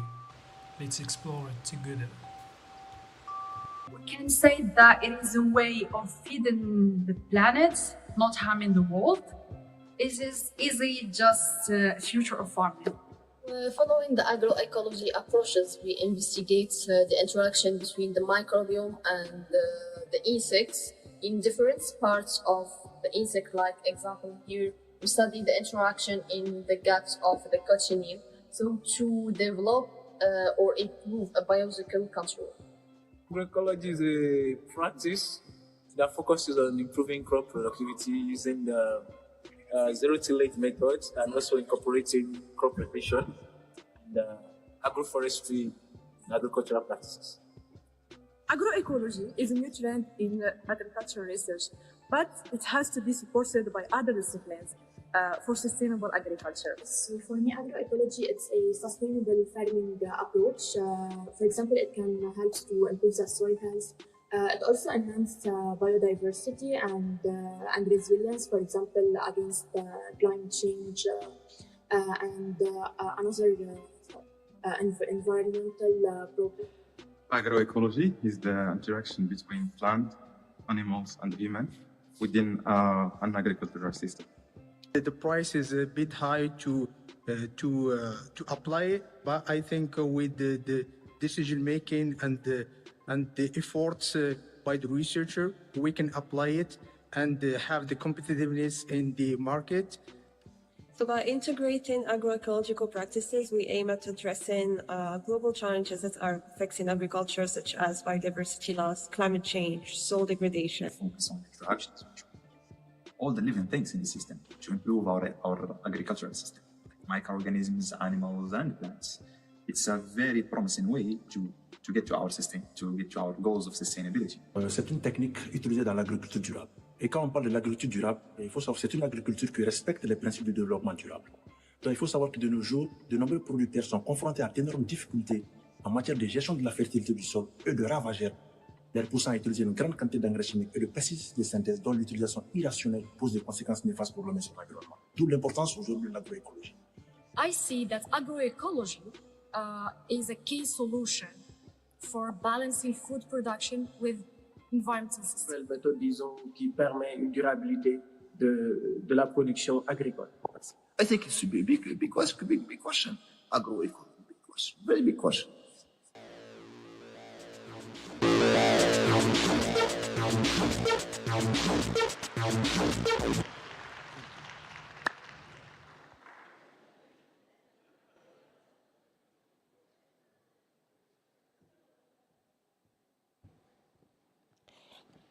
Thank you all for your attention. Thank you for the quality of the video.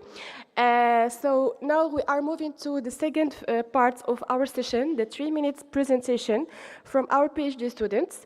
Just to explain, each of our students will present their work in a concise 3-minute slow. They will each tackle different topics and provide us with valuable insights into their research. So please join me in welcoming the coordinator of this part, Wissal El-Haysoufi.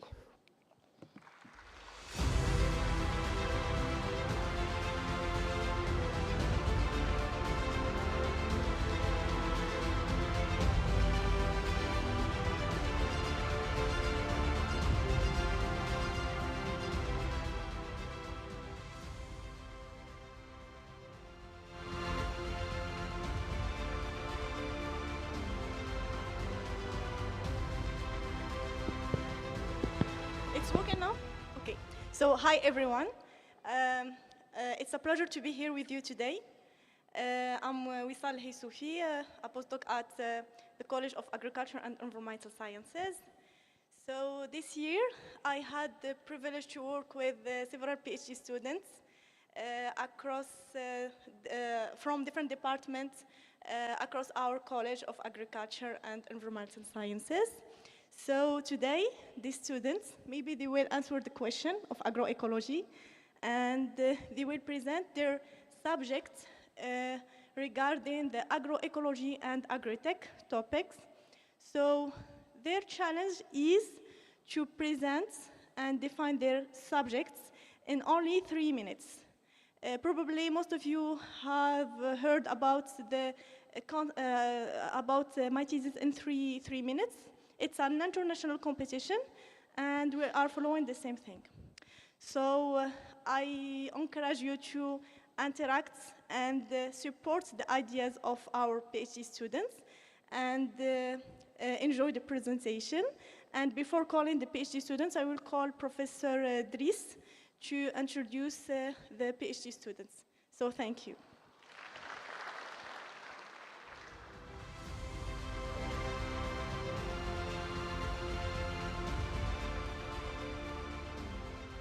Good afternoon, everyone. So I've been called last minute to organize this part of the PhD student presentation. My name is Driss Touhami. I'm an assistant professor in soil-plant interaction at the Agrobiosciences program.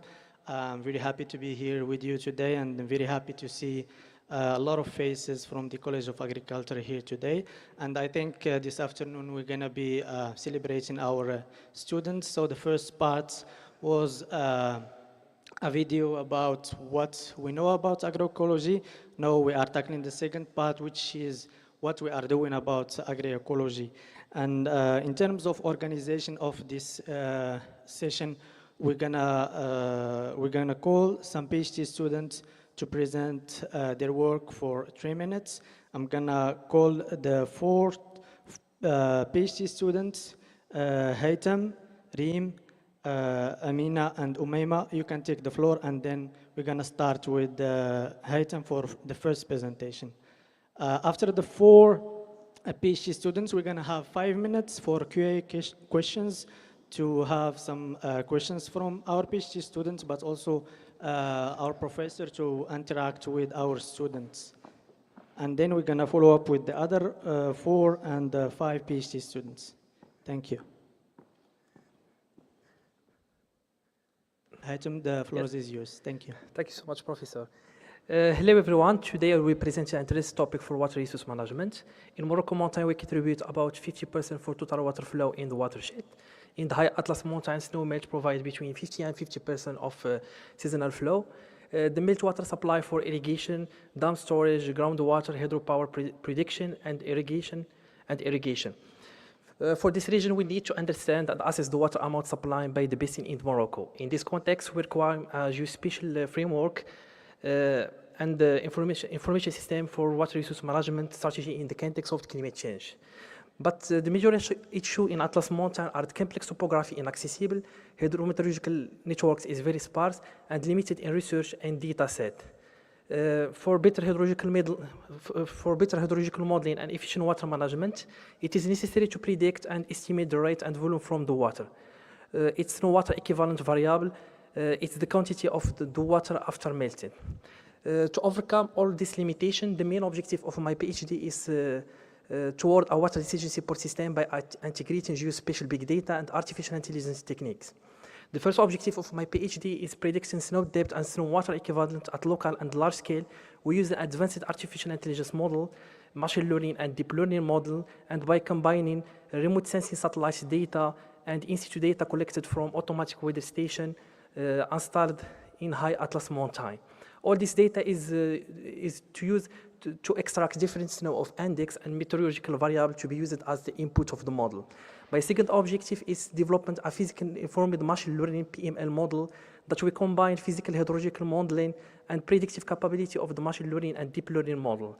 My PhD not only prediction snow depth and snow water equivalent, but also development a protocol of data acquisition, pre-processing, and integration a variability of the multi-source and multi-format of data by using advanced geospatial big data techniques and cloud computing. This research determined to improve the daily snow water equivalent data products can significantly enhance the comprehension of snow accumulation in the mountain region and in judgment area. This estimation is very useful for the farmer. They can help to predict water availability for strategy of irrigation and reduce the drought risk. By using this information, we can improve in the water management and make the agriculture more sustainable. Thank you so much.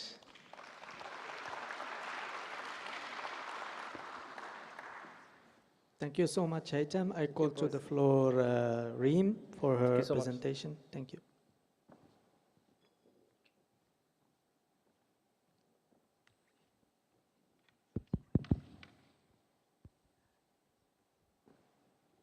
Hello, everyone.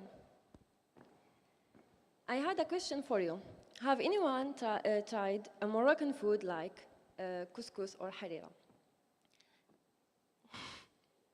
I'm pretty sure that you have, but I want to ask you a question. Can you imagine having them without chickpea? Or even worse, can you imagine a world without enough food? So, let's talk about chickpea, which is a green legume widely cultivated and consumed in various parts of the world, including the African population. This crop is known for its significant role in human nutrition and is a key contributor to agricultural sustainability. However, its production is often limited by various biotic and abiotic stresses, limiting its resilience, plant performance, and yield potential. One of the major limitations is low nutrient availability, particularly phosphorus. As we know, after nitrogen, phosphorus is the most important macronutrient for plant growth and development, as well as for biological nitrogen fixation. In many soils, especially degraded or low fertility ones, like this poor soil, phosphorus becomes unavailable to the plant due to its precipitation into no absorbable forms. For instance, phosphorus deficiency could decrease biomass production, nutrient availability, and plant performance. So,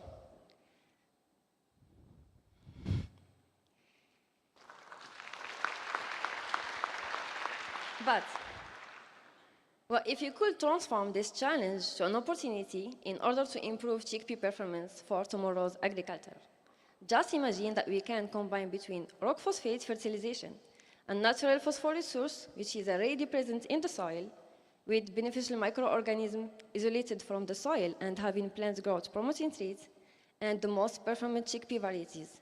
And by the way, this is exactly what I do. My research subject is about evaluating the response of various Moroccan winter chickpea varieties to rock phosphate fertilization and bacterial inoculation. Well, this integrated strategy will lead to enhanced biomass production and nutrient availability, improved plant performance and stress resistance, and boosted the recruitment of beneficial functional microbiome. So by creating and maintaining a healthy soil ecosystem, like this piece of puzzles, we are not just contributing to improve chickpea production today, but also building a sustainable foundation for a future agriculture. Over the time, this holistic approach will allow the soil itself to improve its quality and sustainability naturally. And this is what we call the power of healthy soil for shaping the future of agriculture. Thank you so much.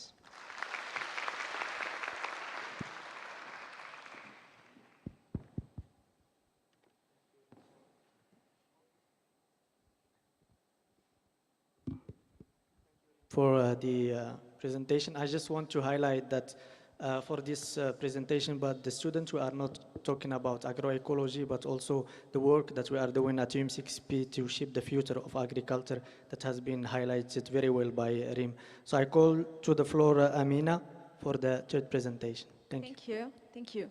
Ladies and gentlemen, imagine waking up every day early to take care for the land that has sustained your family for generations. This is the reality of millions of farmers for which agriculture is a way to live, deeply embedded in rural communities, essential for food security, rural employment, and GDP. Today, I want to take you to a region called Sehb el-Mesjoun, where the land tells a story of both resilience and the struggle. Here, farmers, like elsewhere, are facing climate change through rising temperature, prolonged period of drought, and increase in soil and groundwater salinity, which is threatening their livelihoods, especially smallholders with limited capacity to adapt, and for which agriculture is a principal source of income. I have surveyed in this region more than 300 farmers, and among them was Ahmed, a farmer in his 50s.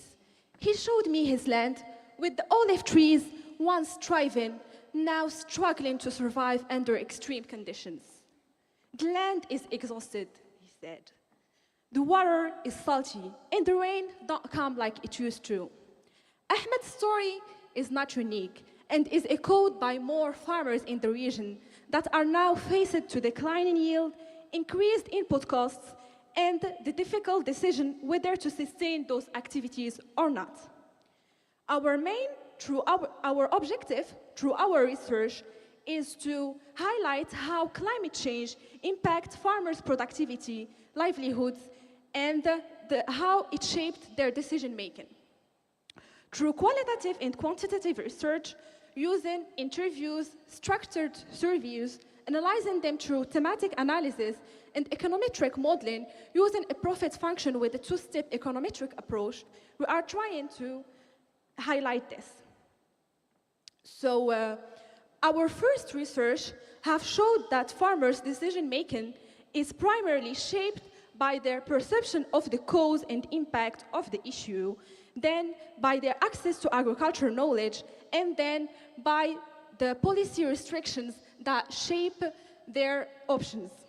So the objective, the aim, is to create some socioeconomic indicators for evidence-based policy recommendations to propose to them some climate-resilient agricultural practices and ways how to empower smallholders especially.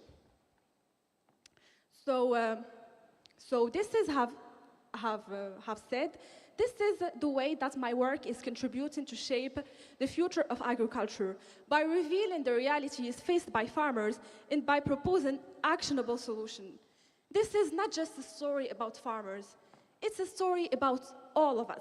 Agriculture sustains us, and the decisions we make today will determine whether farmers, especially smallholders like Ahmed, will continue to cultivate their land or not. So let's invest research in the ways to empower agriculture, smallholders especially, and how to preserve our resources, which are common goods. Thank you. Thank you so much, Umayma. Amina, so now we are moving to Umayma. Thank you. So, hello everyone. Imagine holding something very important that life depends on it. A resource so essential that without it, no crops would grow, no food would exist, and no civilization could survive. I think you guys did right. I'm talking about water, the most precious treasure on the earth. But what if I told you that this treasure is disappearing? Unfortunately, it's true. Water scarcity is a growing global crisis, and agriculture is the biggest consumer, using over to 70% of the world's fresh water. With climate change, population growth, and inefficient irrigation, many farmers either overuse water, waste resources, or underuse it, which reduce crop production. So this situation leads to something every farmer fears, the yield gap, the difference between how much they should harvest and how much they actually get. So to resolve these problems, imagine a giant eye in the sky, watching over our fields. This eye is a satellite. It scans the whole field and capturing crucial data. With the help of artificial intelligence, it analyzes our real-time satellite data and sends to farmers a customized irrigation advice. This system helps farmers to reduce water waste while improving their crop production. Just like nature has its own balance, artificial intelligence helps us restore this balance in farming, ensuring enough water for crops while preserving resources. But my journey is not over yet. Now, we're working to bring this smart irrigation in farmer, whether in Morocco, Africa, or beyond. Sustainable agriculture starts with water management, which leads to higher agricultural production and effectively sustainable agriculture for the next generation. Water gives life, and my research help us to use it wisely. As Allah says in the Quran, وَجَعَلْنَا مِنَ الْمَاءِ كُلَّ شَيْءٍ حَيٍّ. Thank you.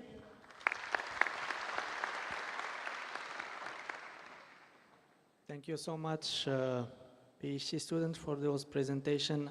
I think the audience has seen that UM6P is working on different topics, going from the snow to the water to the plants, and then the socioeconomics and the policy. So I will open the floor for a few questions for 5 minutes. If any student or professor has questions, please raise your hand and you will be given a mic to ask your question.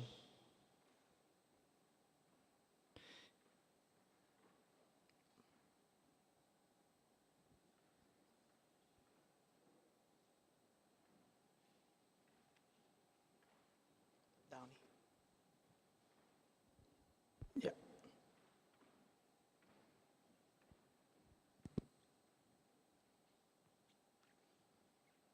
So, can you hear me?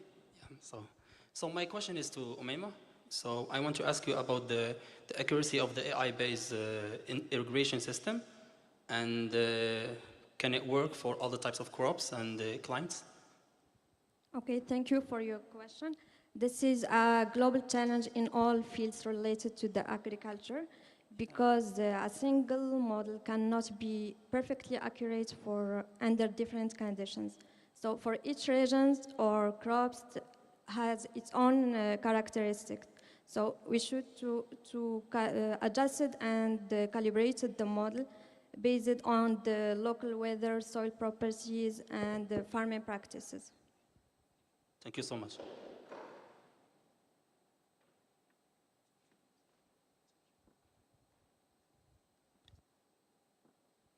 Don't be shy.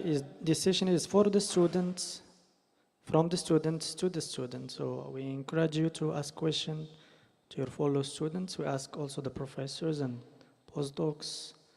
Whoever want to challenge our students is welcome.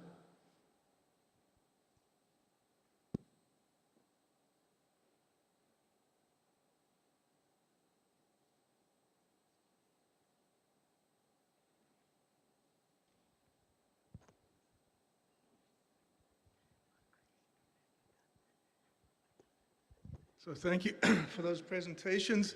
They're all very good. It's very hard to do something in 3 minutes. But my question for all of you is, so for example, the chickpea or the remote sensing in the atlas, how is it going to be applied to the farmers? How are they going to apply these results? And to the socioeconomic study, what crops are you using and how will that study help the farmers as well?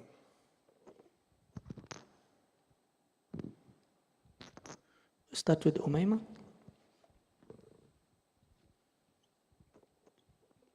Thank you for your question. So, after we found the best performing chickpea variety, for example, with the beneficial inoculation and the appropriate RP rates, for example, we can process the bioformulation of this two composition, rock phosphate and bacterial and the bacteria or the fungi. And after that, we can product like a bioformulation for like a fertilizer for the chickpea. Will the farmers adopt it? Yeah, for the farmers, for application in the field.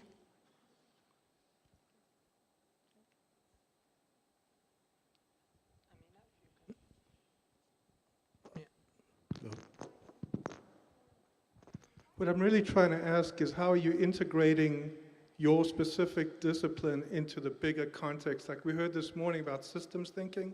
That's what I'm really asking. So for my experience, I'm included in a project that is a multidisciplinary project. We have the part of remote sensing, and we have the, for example, how we can collaborate different disciplines to help the farmers. Is that first, before doing the project, we do a socioeconomic study to understand why we want to do this study and how this study would be beneficial for the farmers.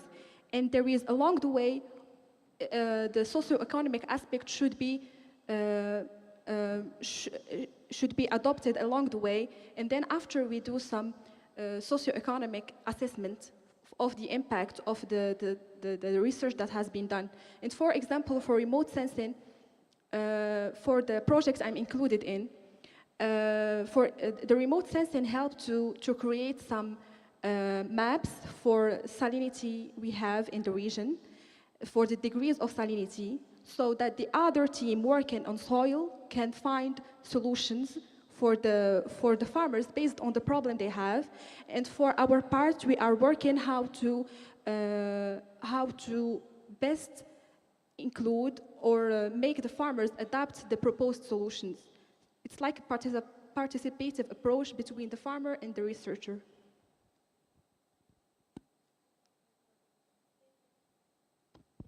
Thank you for your question. If there is no more question, let's give a round of applause for Haytham, Reem, Amina, and Umayma, our 4 PhD students. And I call to the floor Brahim, Reda, Kautar, and William.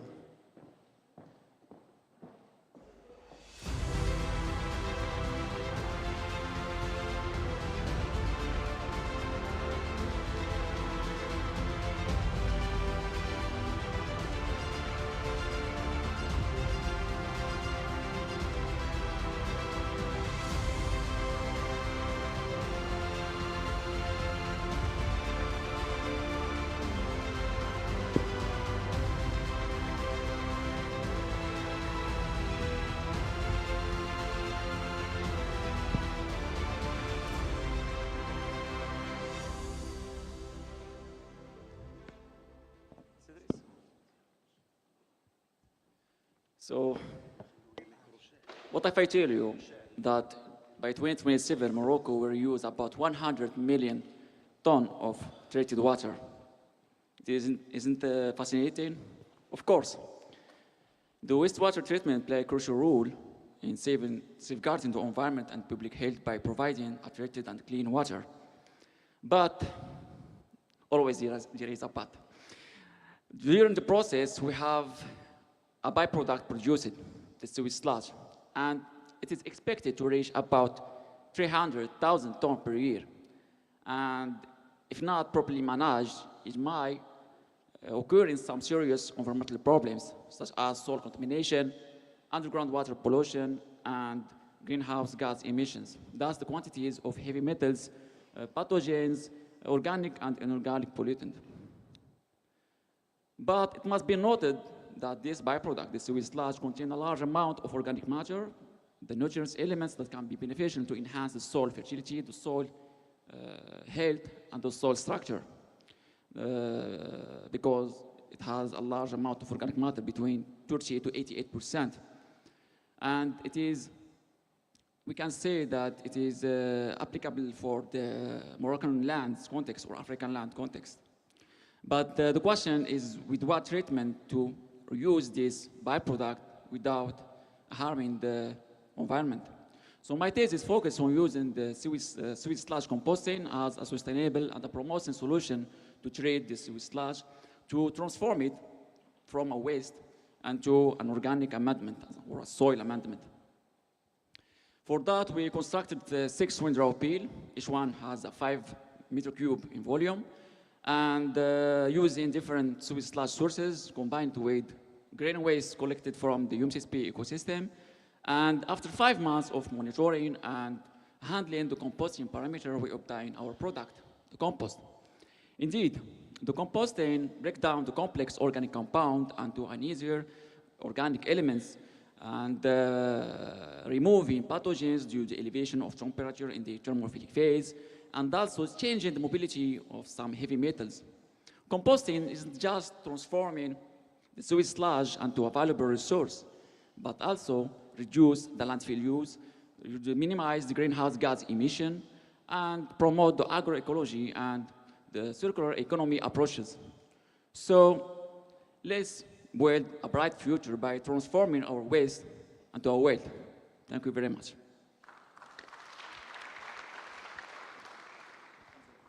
Thank you, Brahim. We move to Reda for the next presentation. The floor is yours.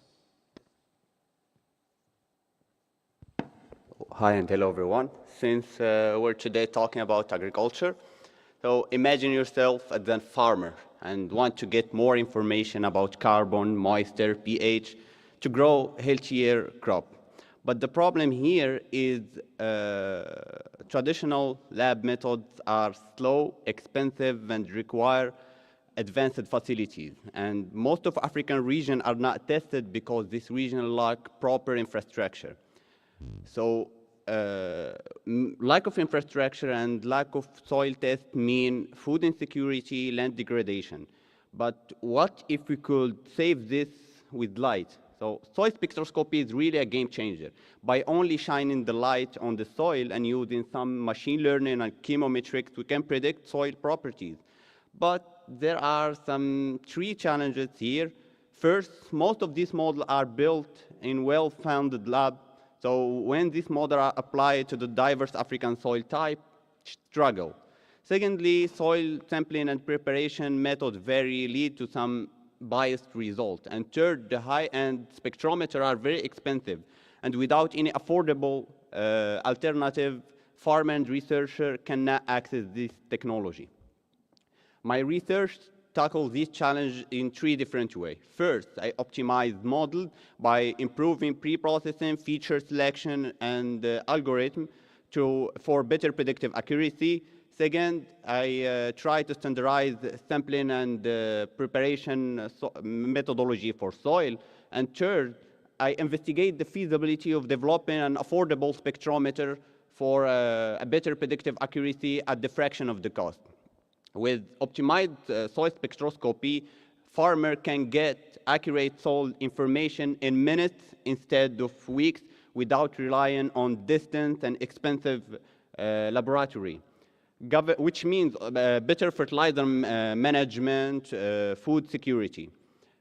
Government and organization can also use this technology to map the health of the soil at a large scale, to use this information for future sustainable agricultural policies. Soil is the foundation of life, and Africa's future depends on it. My research bridged the gap between research and real-world farming, ensuring that every farmer has access to this technology regardless of the cost, with optimized modeling and improved soil sampling methodology. And working toward an affordable spectrometer, we bring precision agriculture to where it's needed the most. Thank you. Thank you so much, Reda, for the presentation. And let's give the floor to Kautar Bufus for her presentation. I can still remember how much I loved to play with soil when I was a kid. To me, it was just a dirt, something to dig, build, and make my hands dirty with.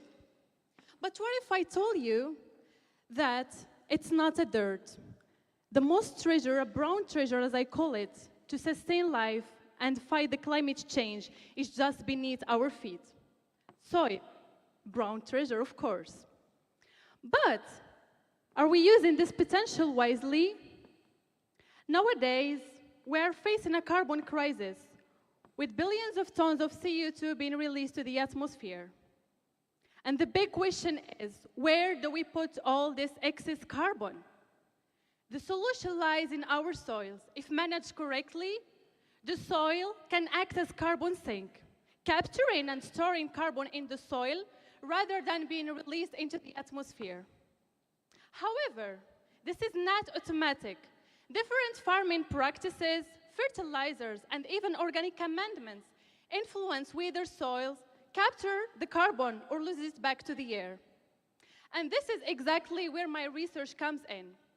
As a PhD student, I'm working on enhancing soil's ability to sequester carbon in the soil for the long term, ensuring that it stays locked in the ground rather than being escaped to the atmosphere. And to really understand what happens at the microscopic level, I needed a powerful and precise tool. That's where synchrotron science comes in. You may ask me, what is a synchrotron? In simple way, imagine yourself, you are sick and you go to the hospital and the doctor asks you to do the X-ray to see what's inside your human body. This is exactly what we do with the synchrotron. We as researchers take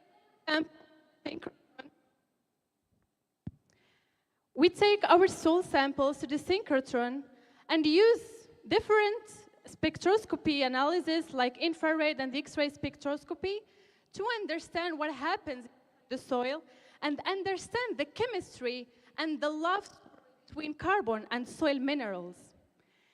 If I understand this, of course, this will allow me to identify the best management practices to sequester carbon in the soil for the long term. Thinking of it as giving soil carbon pills, boosting its ability to absorb and retain carbon more effectively. And you may ask me again, Kautar, why does this matter? Because we as researchers here at UM6P, we are doing a great work. We are trying to transform the agriculture from a carbon emitter to a climate solution. And yeah, also with the use of synchrotron technology, we are not just studying soil. We are unlocking its potential to fight the climate change. That's a very big problem nowadays. Ladies and gentlemen, at the end of each day, when I open my laptop and when I go home, I think about my spectras. And every peak of these spectras I bring from the synchrotron tells me a story. A story of how we can shape a greener planet, a sustainable continent, a sustainable Africa.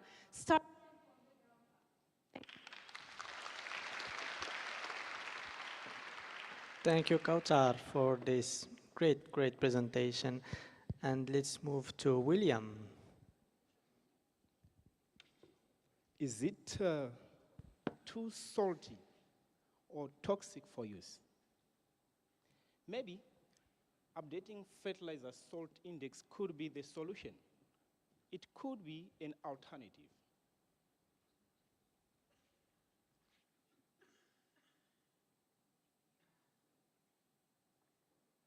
Is it too salty or toxic for use? Maybe updating fertilizer salt index could be an alternative. How? By integrating different ecotoxicological indices, taking into consideration different aspects of fertilizer toxicity. There hasn't been any updates for the past 80 plus years, considering the transition and the transformation that we are seeing in the fertilizer industry, in the farming systems, in the application methods, and the fertilizer chemistry on its own. But nothing has been done. I'm glad to take this initiative to deal with the fertilizer ecotoxicological effects so that we can update our fertilizer salt indices. Exciting news.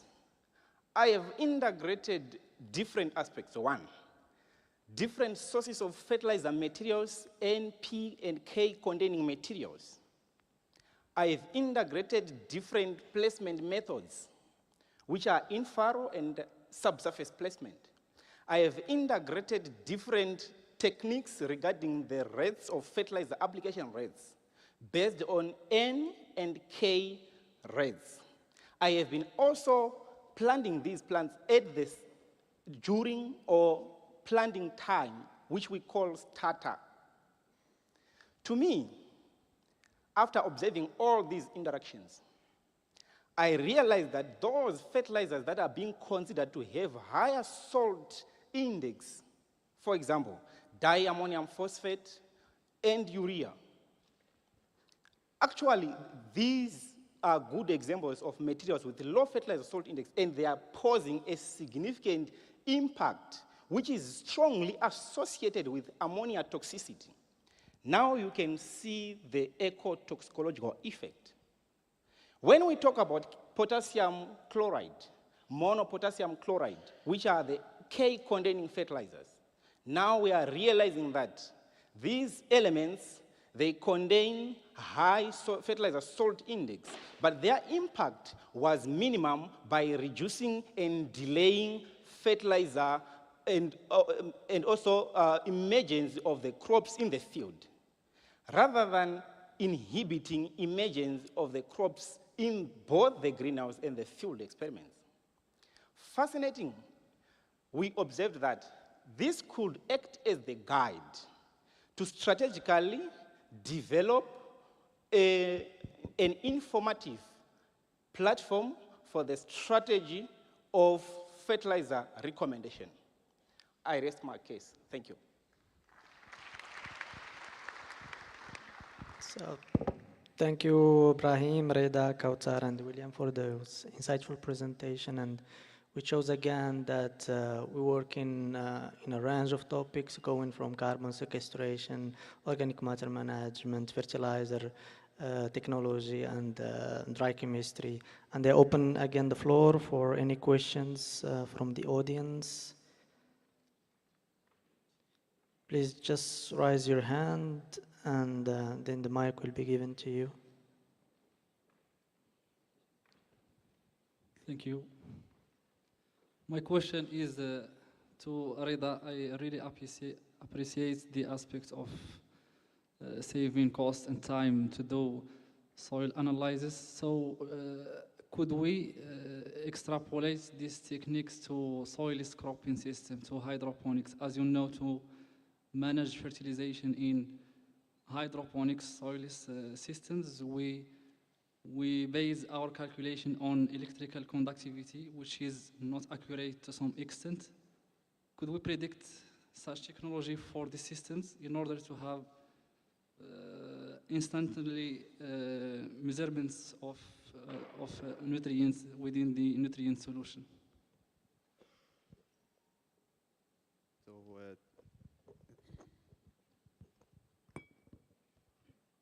thank you. It's working. Thank you for the question. So since I'm working only on prediction soil properties using proximal sensing for soil, to be honest, I don't have that clear and direct question, can we predict this for crop? But I think we can do this since spectral data provide a large amount of variables. So we can use this data to try to predict, but can we or not? I don't have that direct answer since I'm working only on soil. Thank you for your question.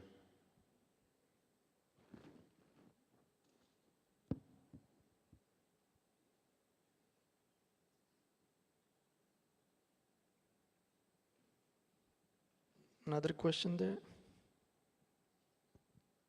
Thank you for your presentation. So my question is for William. If I understand, you tested diammonium phosphate. So my question, did you test triple superphosphate also? If yes, so which fertilizer is more toxic? Thank you. Thank you for your question. We tested series of fertilizers from all the N, which are straight fertilizers, complex fertilizers, and NP or PK fertilizers. And the impact that we observed was really effective. We included TSP as part of the test. And for TSP, it's really amazing that it has low salt index. But when we apply it to the soil in the field, there was a significant decrease in the emergence of the plant. Why? Because we integrated different planting methods. In farrow, which is a pop-up together with a seed, and it was significantly different when we apply in a subsurface placement. So TSP generally has low salt index, and the fertilizer salt index, if we don't integrate it well with the ecotoxicological effects, normally will remain the same, and the guide that we are going to develop, or that which has been developed, it will continue misleading.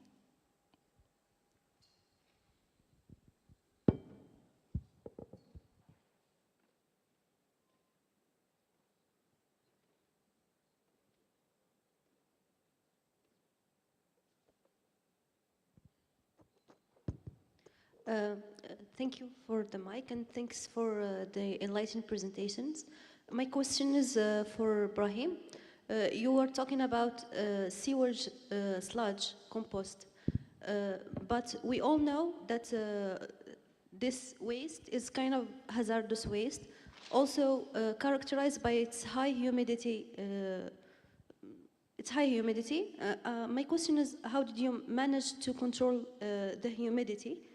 And also regarding the heavy metals and organic and inorganic compounds that are there, because they represent a serious risk to the plants after the whole process of composting. Thank you. Thank you for your question. Firstly, the process of composting had to maintain a percentage of humidity, about 60% of humidity. So using a dehydrated sludge, which have about between 70 to 80% of humidity, mixed with some grain waste, you might maintain the average of 60 to 65% of humidity. Question one is solved. For the problems with heavy metals, so during the process of composting, the organic matter decomposition decompose into assembler organic elements that has, for example, like the humic acids that has a strong affinity with heavy metals. And this affinity make the heavy metals less mobile and less bioavailable. And the question of heavy metals is depend of the sludge source. So you might find it high in some sources, but the others are more low. And for the pathogens, for example, we have a thermophilic phase in the composting, which the temperature can rise till 75 degrees Celsius. So during 1 to 2 weeks, and eliminating all the pathogens that risk the environment. So yes, we can say that composting is a sustainable and a promising way to transform the sewage sludge into a safe organic amendment to enhance our soils. Yeah.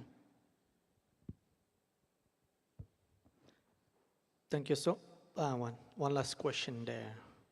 You have to ask Kautar. I think she convinced you with her presentation, so no one is daring to ask. Yes. Hello, Kautar. Thank you for your performance. I have a question concerning, I mean, you've explained well how your disease is working, the carbon cycle, you're studying the carbon cycle and the mitigation of climate change. My question is, how do you study this carbon sequestration or carbon storage in soil?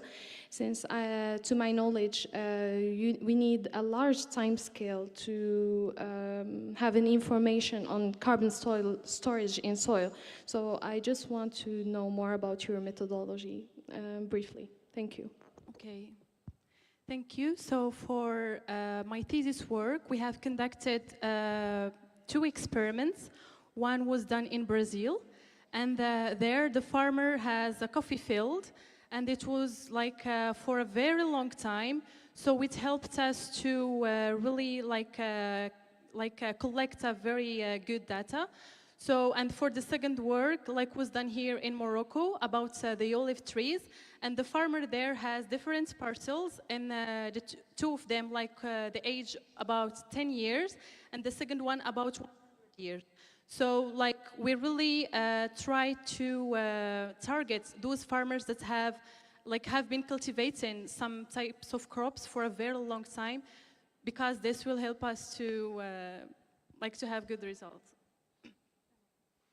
Thank you so much for the questions and the answers, and let's give a round of applause for our 4 PhD students.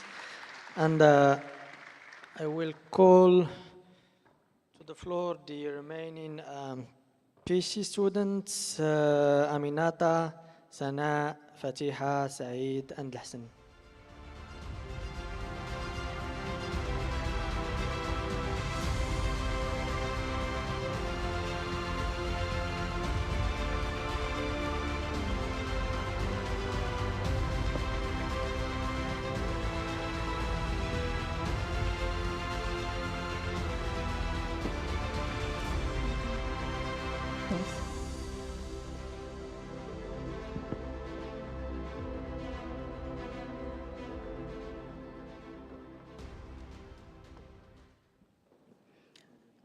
Remember when we played in the soil as kids?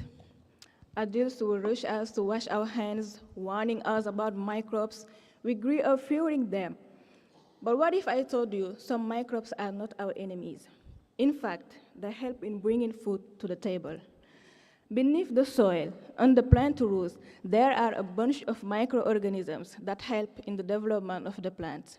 My research focuses on these microbes and how they impact plant growth. With Africa's growing population, soil are becoming degraded due to overuse. Many farmers rely on chemical fertilizers to maintain their yield, but these fertilizers are expensive and can harm the environment, worsening climate change. But what if we could change that? What if we could shape a future where microbes do the work for us? I study microbial diversity in the rhizosphere of grain legumes in African soil. But why grain legumes? They play a crucial role in Africa. These legumes, like cowpea, soybean, or groundnuts, are not just staple food. They are natural soil enrichers. These plants have the ability to fix atmospheric nitrogen, reducing the need for chemical fertilizers and also improving soil fertility for future crop. Beyond that, they provide essential proteins for human health and serve as a key source of income for smallholder farmers. To explore this microbial world, I collected soils and root samples from selected fields across Africa. In the laboratory, I analyzed them to identify beneficial microbes that promote plant growth. I conducted tests on phosphate solubilization, nitrogen fixation, and stress tolerance. In parallel, I'm using high-throughput sequencing methods to study microbial diversity at a molecular level. This allows to select the most effective strains that I will test in greenhouse trials to evaluate their efficiency, understand their functions, and also explore how they impact the plant growth with their interaction with plant roots. All these tests and techniques have one ultimate goal: formulating biofertilizers using these efficient microbes. When combined with soil amendments like organic or even chemical fertilizers, these microbes can fully unlock their potential. Now, imagine a future where farmers do not rely on tons and tons of chemical fertilizers to grow food, where microbes naturally enrich the soil, and where agriculture is not just productive but sustainable. The solution to food security and soil health is beneath our feet. Thank you. Thank you so much, Aminata. Sana, the floor is yours. So much. Picture this. You're a farmer, and you wake up early, breathe in the crisp morning air. You've waited months for this moment, the harvest day. But as you step closer, something is wrong. Your beautiful ripe strawberries are covered in a ghostly gray mold, soft, rotten, and unsaleable. Your entire harvest is wasted. And the culprit is a silent killer, Botrytis cinerea, a fungus so powerful that it destroys half of the world's strawberry crops every year. And farmers have fought back with chemicals, but this war is being lost because the fungus is evolving and chemicals are becoming less effective. And of course, the environment is paying the price. And if we don't find another way, we risk losing more than just strawberries. We risk food security. But what if I told you that the solution isn't in chemicals or machines? What if the answer is in the ocean? Yeah, the ocean has always been full of secrets. For centuries, people have looked at it as a source of food, a force of nature. But what if it was also our protector? Then I made a special seaweed growing beneath the waves. It survives in harsh and ever-changing environments because it defends itself naturally against bacteria, fungi, and stress.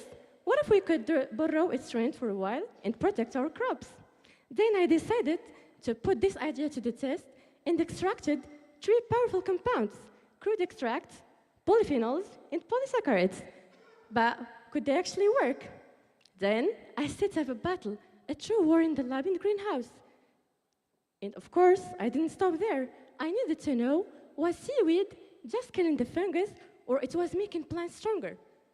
Then I ran the biochemical test to check if the leaves were staying greener and photosynthesizing better, and to check if the plants were creating defense-related proteins, and finally, to check if the seaweed was activating the immune system of the plants.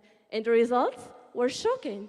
Seaweed wasn't just killing the fungus or protecting the strawberries.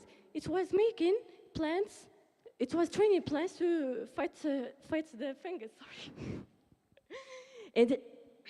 And here's what changed everything.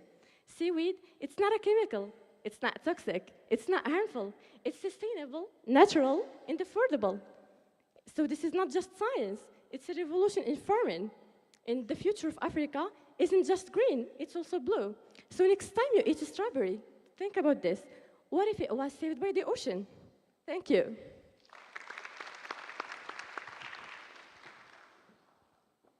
Thanks, Sana, for the presentation. And now, I think I'm hungry now for strawberries. Let's hear from Fatiha for her presentation. Thank you. Every day, millions of African families rely on our soils, rely on the food grown on our soils. But beneath these soils lies a secret. Imagine yourself standing in a field, the sun shining, healthy and vibrant crops. On the surface, everything looks perfect, right? But what if I told you that beneath these soils, there is something secret, something hidden, something invisible, silently working into our food, into our plates. Something that we can't see, but it's there. Heavy metals. Metals enter our soil through various sources. Once they are in the soil, do they just stay where they are? I don't think so. They start their journey, a journey that will determine their fate and ours. For many years, this invisible risk has challenged many farmers and many scientists alike. How we can protect our crops for something we can't see and we don't fully understand. What if we could uncover this hidden journey of these metals, from their origin, through the soil, into the plant, and ultimately into our plates? This is exactly where our research comes in. By combining stable isotope characterization with speciation analysis, we can track where they come from, the chemical form they take, how they move in the soil-plant system, and what are the factors governing this process. And also, we can identify the metal fractions that are accessible to plants, which will help us to move beyond past outdated total metal concentrations and shift the international regulations to a more accurate and bioavailability-based approach. This research isn't just about science. It's about uncovering a hidden story that shapes our agriculture. By understanding how these metals move in the soil-plant system, we can protect our crops, our land, and our future. This journey of these metals is far from being over, and the choices we make today will affect generations to come. Ladies and gentlemen, we are not just tracing metals here. We are shaping the future of our planet. Thank you.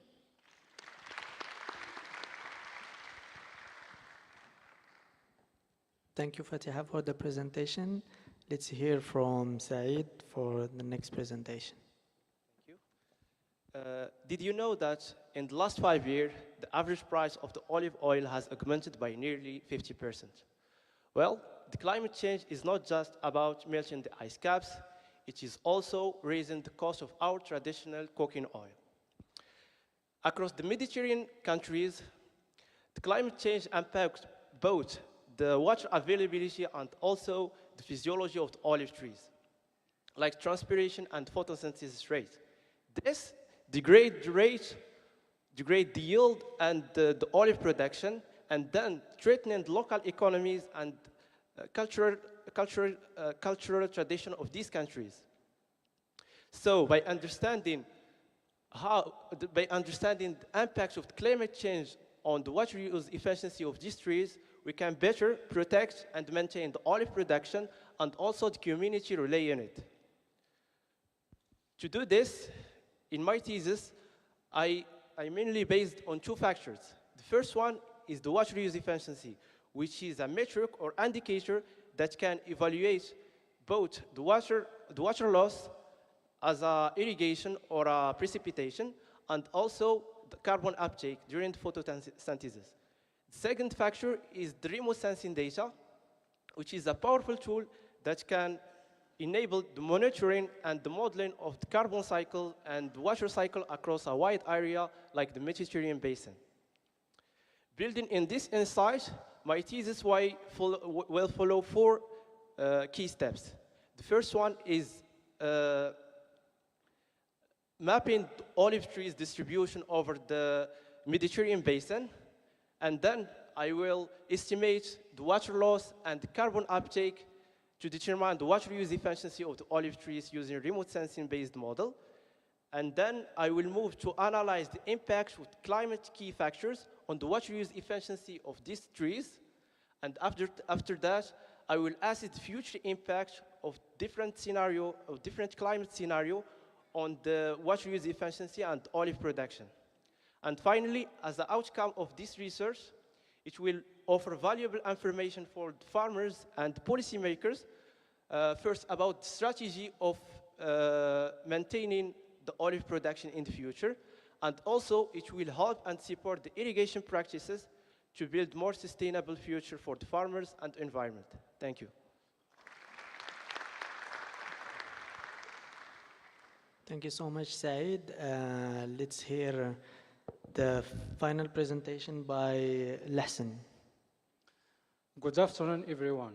Today, I will present my research, which focuses on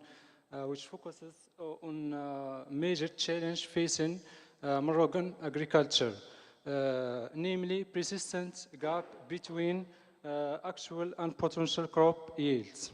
Despite significant efforts,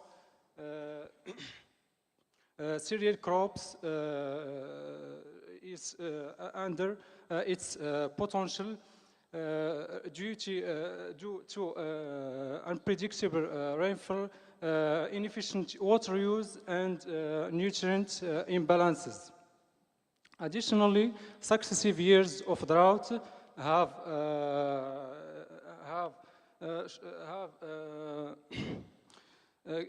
made many problems for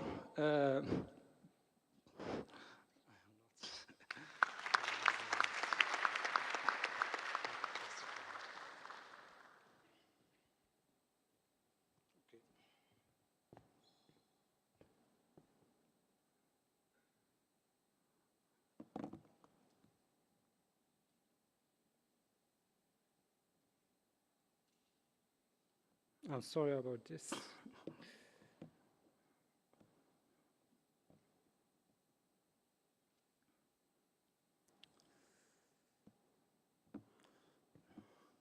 So, as I said, successive years of drought have further exacerbated this issue, deepening the yield gaps. Deepening the yield gaps. These under performances threaten food security, economic stability, and resilience to climate change, not only in Morocco, but across Africa. Farmers often achieve only a fraction of the yield their land is capable of achieving, which has widespread consequences for livelihoods and food systems, and addressing this issue requires an innovative approach that combines advanced technologies with field experiments tailored with farmer needs. To address this,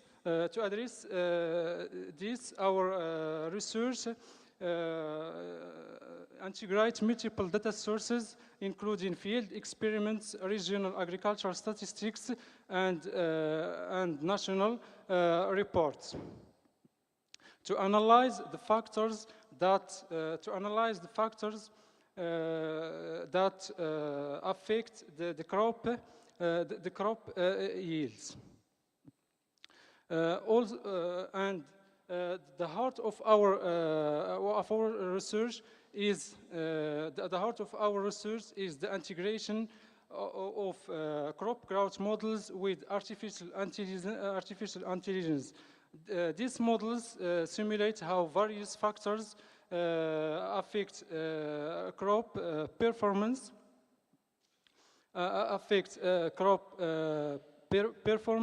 performances,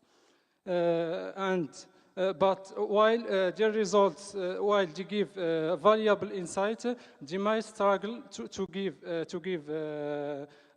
give accurate predictions. Coupling AI with these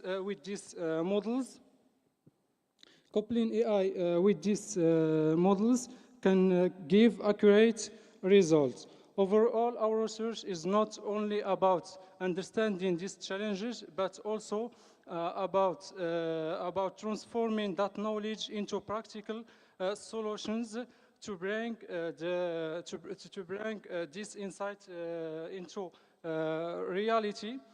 For this, we will develop two decision or two digital tools, a web application that will give insight to farmers about fertilization use and also water. And in other hand, there is also a web-based decision support that will assist policymakers by offering them maps of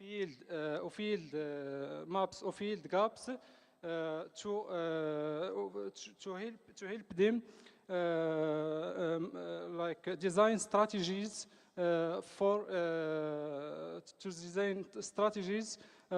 accurately design like to help them to design strategies on localized resources allocation and also the development of a sustainable agriculture development. By integrating advanced technologies with field-based experiments, we aim to shape the future of Moroccan and African agriculture. Thank you. Thank you so much, Lahsan, and I will ask you again to give him a round of applause.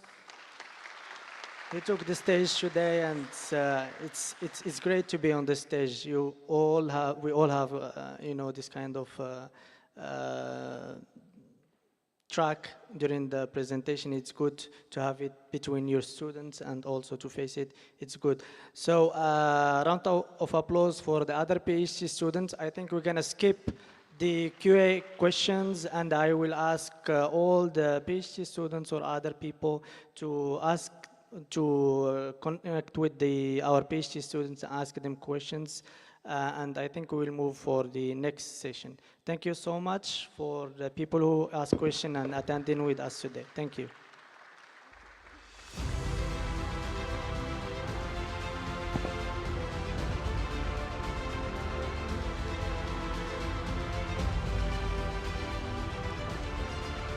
Thank you all for your attention, and thank you to our presenters for the quality, for the excellent work, and for the quality of the performance.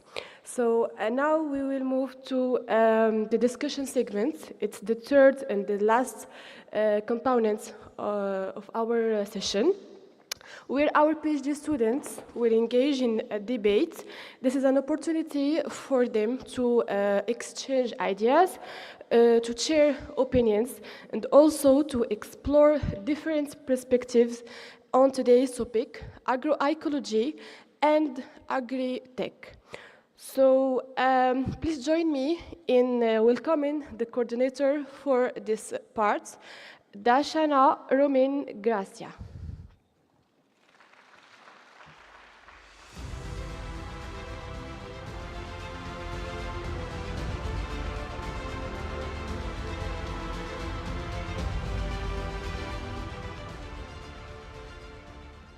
Good afternoon, everyone, and welcome to this doctoral students' debate.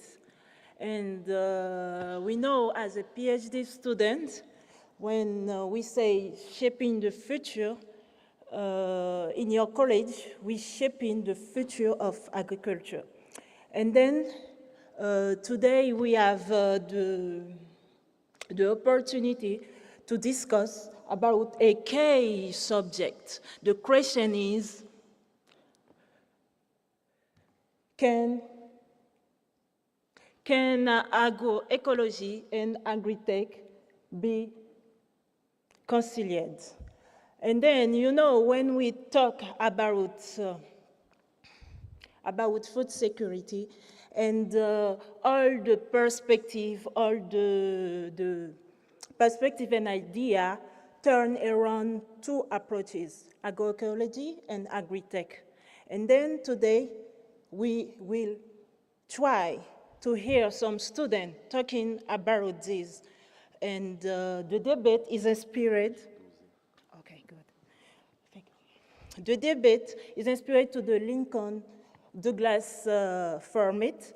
And me, when I see this question, I'm a PhD student. I am Dashna Womingracia, PhD student at the Agrobioscience, working IPM strategy to manage important alternative crops. And I'm also struggling with this question. And we have some PhD students coming from different departments with different topics, with different backgrounds that will help us to see the two perspectives of this question. And then let me start with the affirmative part. In this team, we have Sana Abzeta,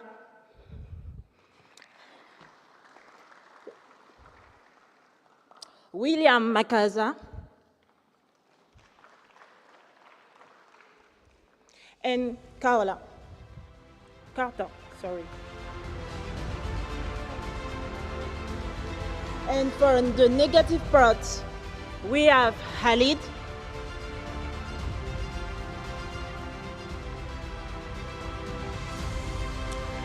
Enrique,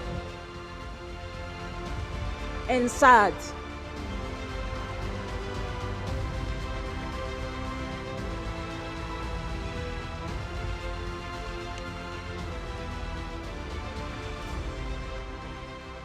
Yes, to start, we will start with the affirmative teams that they believe that the agroecology and the AGRITECH can be reconciled.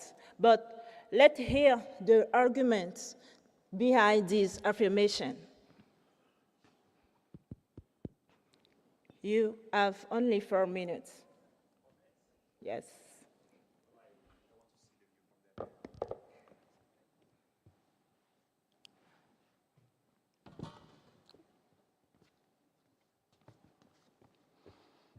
So, hello.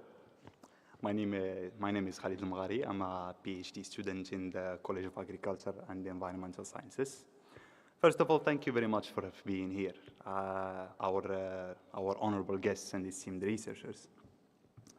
And of course, our friends and our colleagues, PhDs and staffs.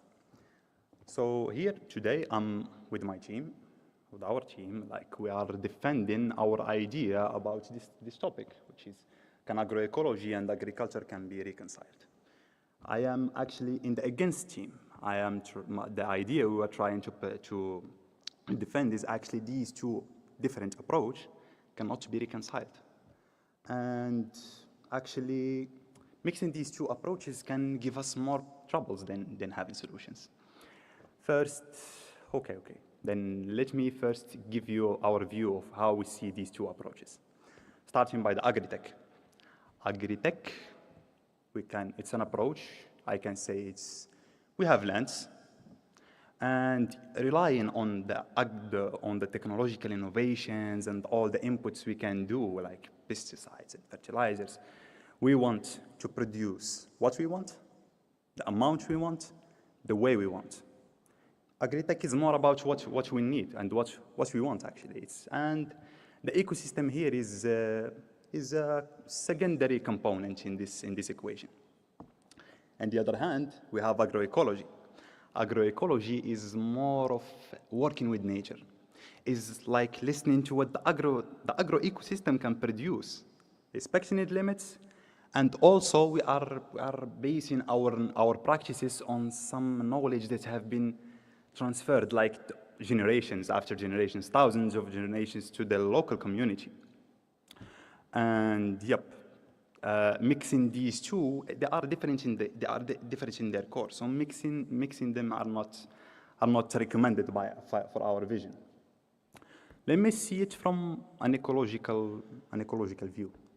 So from what we've seen after the Green Revolution, we have succeeded sustaining the population with food. Yes, we solved the problematic of that time. But since then, we have been paying the prices. You can see like the climate change, the whole like soil degradation problem with nutrient depletion, and also the tremendous loss of the biodiversity we have today. We actually, all of that is linked directly to the intensive agro ecosystem, the agricultural system we are using. So, what I can say here is, okay. It's okay. All of that. Let's take an example. Let's take soil as an example. Soil is a non-renewable resource. This is like agreed by all. And like we have only 15% of the surface of Earth that is actually we can cultivate. To have like this amount, as just a slight amount of soil, very short layer, we need thousands of years to generate that. But with the system we are using, we can degrade that soil in less than 10 years. A lot of people, a lot of academics and scientists have been warning about that. And they saw this situation coming. And they said that even if we continue using this system, we are actually going to some limits in which the Earth, can be not like good to live on.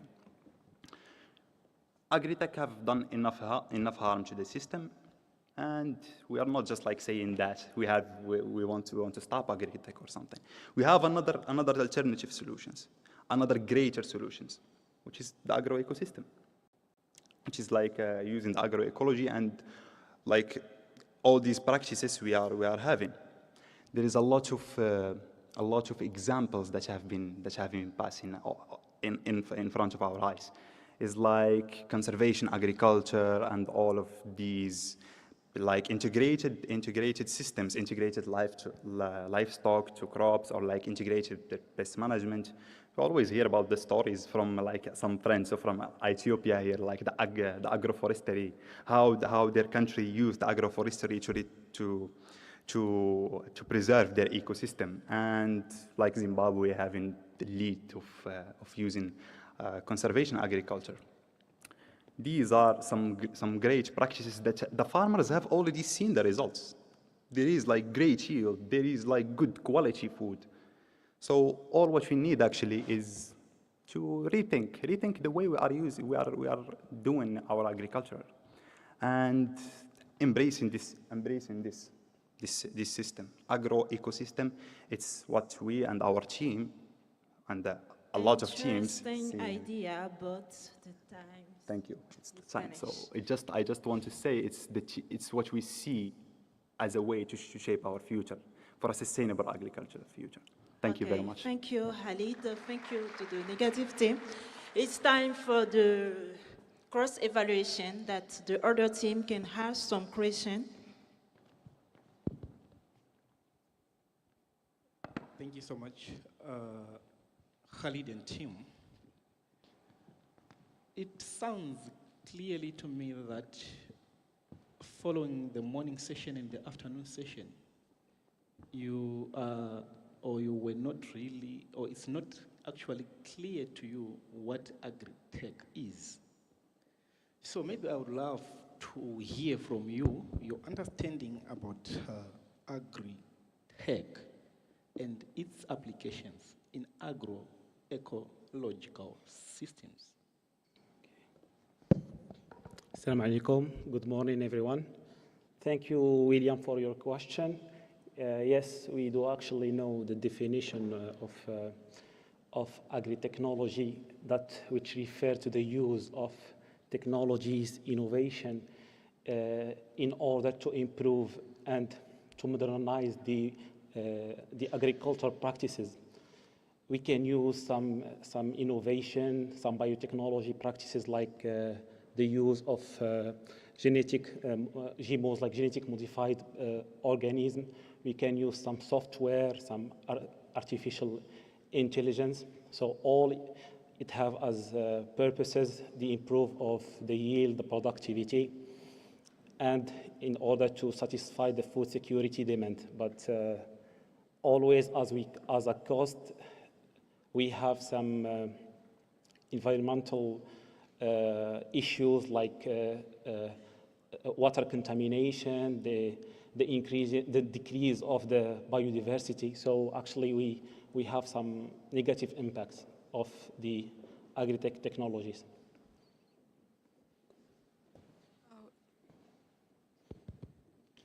I just have two little questions for you. Do you agree that with agroecology we are able to achieve a sustainable agriculture? Do you agree with that? Actually, in 2025, just to be, since we have 3 minutes, I will just ask you to answer me by a yes or no. Do you agree that with agroecology we are able to achieve a more sustainable agriculture? Yes. Okay. Do you also agree that with AgriTech we have some technologies like precision agriculture, precision irrigation that help achieve sustainable agriculture, use resources more efficiently? Yes, it can. Okay. Help, yes. So if you agree that these two have the same objective, it's sure that they can be reconciled. Thank you. Actually, yeah.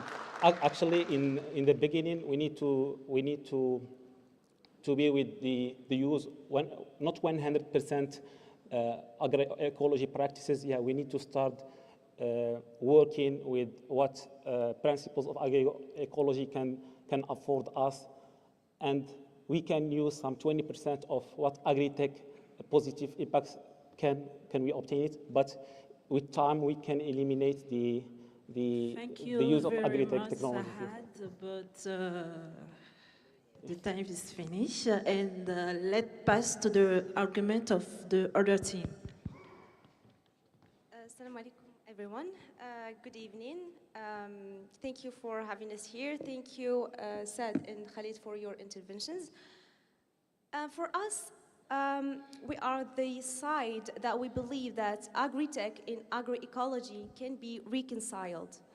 I think before getting through our arguments, we should have a clear understanding of the basics of our debate. What is the definition of agri-tech and agroecology? So we see agroecology as a sustainable farming practices that applied ecological principles to optimize the interactions between plants, microorganisms, animals, human, whole environment, for the purpose of a equitable food system. And agri-tech is using technology in agriculture, as a tool, as a support. For example, using remote sensing, drones for capturing images that can give us soil, many informations about soil conditions. We can detect pest diseases even before it happens. We have smart irrigation system also that all this can allow farmers to make the best decision at the right time. And so yeah, and I think also that integrating technology or agri-tech with agroecology will optimize the resources use efficiency, specifically water. We have a big challenge in African agriculture for water scarcity, and at the same time maximize crop production. So rather than see them as two opposing forces, when their interaction or their synergy can be a solution, a key solution for numerous challenges in African countries. Thank you. And to add on that, when we talk about water efficiency, utilization, let's think about automated irrigation. We saw AgriEdge, what it's doing with AquaEdge. We saw FATEdge. All these interactions, for example, here in Morocco, we can talk about these things with more than 10,000 farmers benefiting through the agroecological systems. And after that, within those 10,000, there are even 1,000 farmers that are actually benefiting. So it is actually a technology that can be integrated in the farming systems of within Morocco, for example. We also notice that there is what we call ISDA, a virtual agronomist, where we can do a chat box and interact with them. So to us, reconciling this agroecology together with the AgriTech, we can detect a lot of parameters, diseases, pests, weeds, and we can quickly manage rather than waiting for other scenarios to happen. So it is time to integrate both agroecology and agri-technology. We rest our case. Thank you. Okay, thank you to this team. And then we have 3 minutes for the cross-evaluation.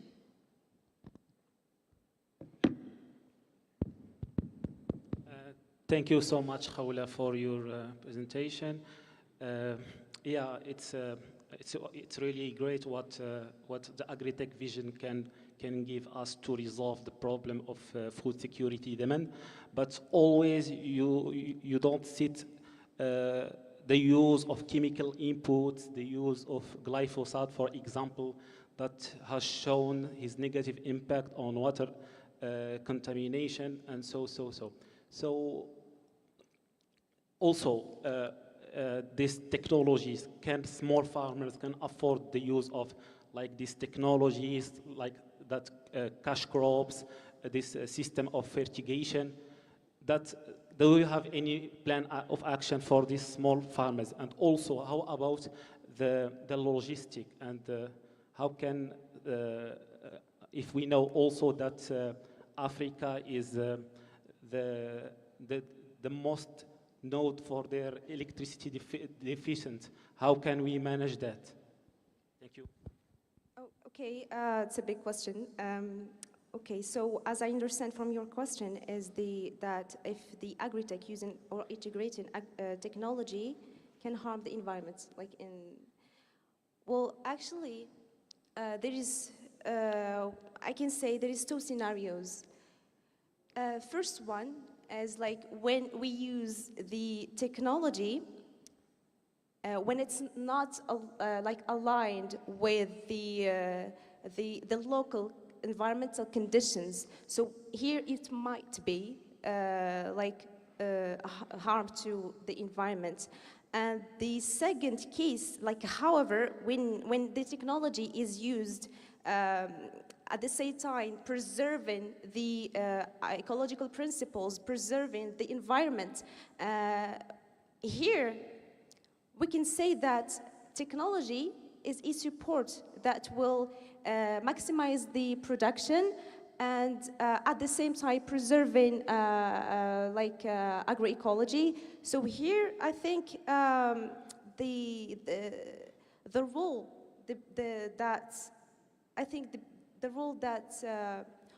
all the decision if the technology is harm to environment or not is this decision of the ethical committee. I think they play a big role in here. And another thing, I think there's a misconception when you're saying that technology is like promoting the use of pesticide or fertilizers. Actually, technology, when we use technology, we can avoid using pesticide, for example, we can control pest, we can detect Thank you, Kaola, pest control before even it happens. Okay. Thank you very much, thank you. But it's a very, very interesting argument and answer. But now is the last part of this debate when each team will give us the key arguments and conclude. Let's start with the negative parts.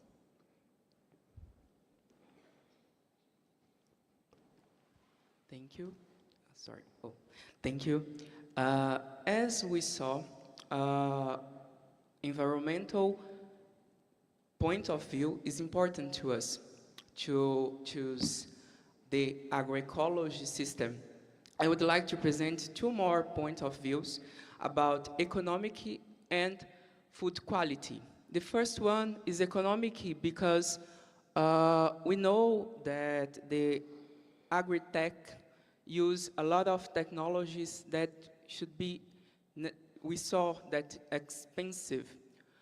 So this is favoring the big farmers, the big producers. So they can pay for this high input technology. But the small farmers, how they can pay for these technologies, how they can have access for these technologies, especially in Africa, that we have the deficit of energy to access this technology could be very difficult. In another way, the agroecology, the farmers are familiar with how to produce, how to manage the soil, how to manage the crops they produce. Another point is about food quality. With the system that we have producing food today, we can produce enough food that we want, that we need. The greatest produce of food, they can produce a lot of. But about quality, our food is nutritious for our necessities. So we can apply a lot of technologies to produce a lot of food, but about the quality, we are offering good food for our population. With AgriTech, we can produce the quantity of food that we want to supply our necessities. But as cost, we are harming our planet, or we are putting our planet in dangerous place, and we are, and it can cost our next generation surviving, okay? But with agroecology, we can keep our Earth, planet life, live in a good condition, eating good food, and keep our next generation safety. With agroecology, we can shape the future. Thank you. Yes, thank you. And we pass to the other team. Okay, I feel more comfortable when I am standing, so I will stand for my part.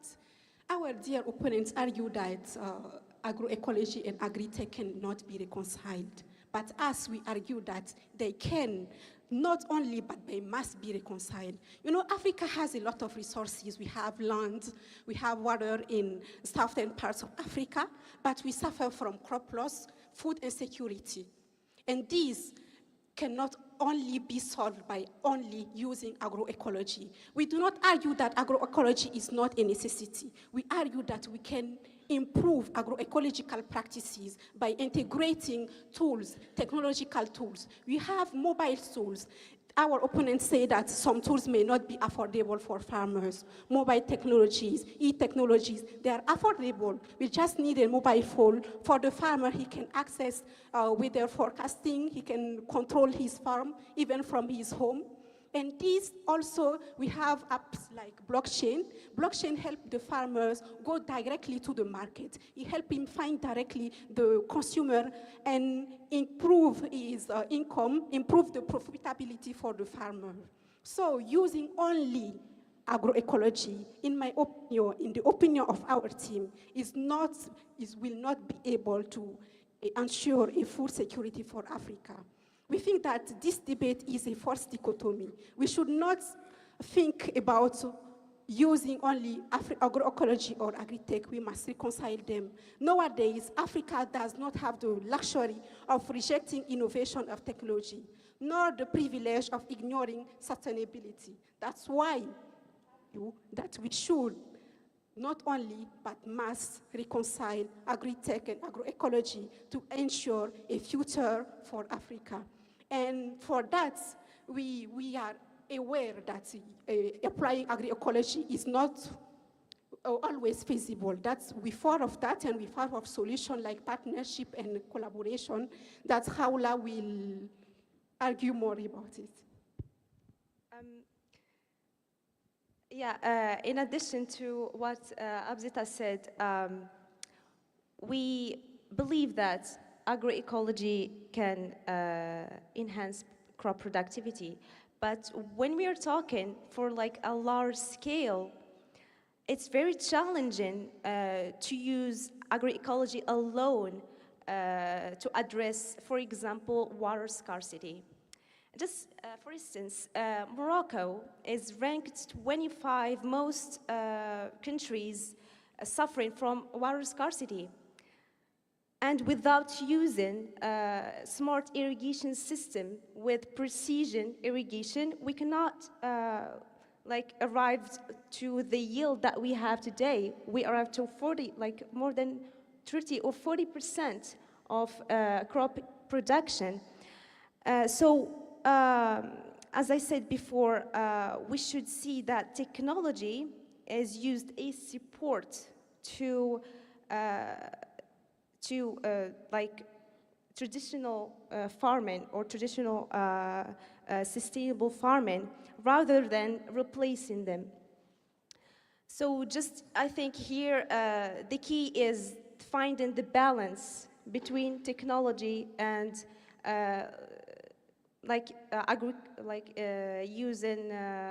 using technology or integrating technology into sustainable farming system. And another thing, just to add, that the collaboration between governments providing subsidies, providing or creating policies and regulations it will control the using the technology. And also with partnership with private and public sectors, institutions like industry that innovates new technology that aligns with and goes with the local realities, with local farmer needs and local environmental conditions. So I think that collaboration will give us at the end an efficient use of technology in agroecological system. And thank you. Okay, thank you for your argument. Thank you for the energy that you difference your argument and your idea. But now it's time for you. I don't know, maybe based on the argument and what we hear from this morning, the idea for your professor and expert. I don't know if you want to agroecology and AGRITECH to be reconciled or not, but we can participate if you want. So maybe some girls can help us for the circulation of the microphone.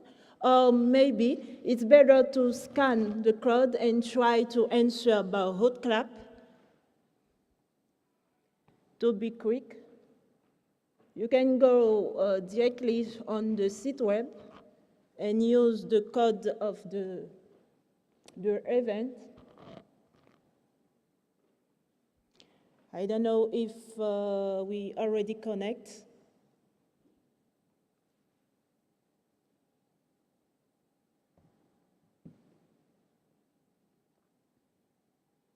Yes, I think so. Everyone is connected.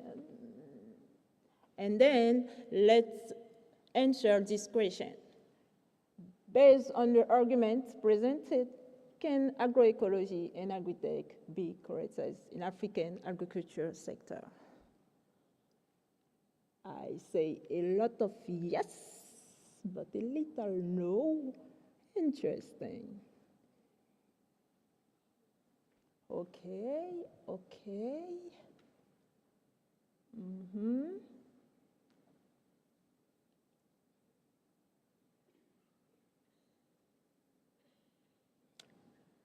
Okay, the percentage of yes is more than no. Maybe I will ask maybe one person that votes for yes or no to come and explain us why. And maybe you choose the answer based on some challenge that AGRITECH or agroecology can have to be integrated in Africa. And then let's see this challenge that you think, why Okay, money, knowledge, good. Questions then.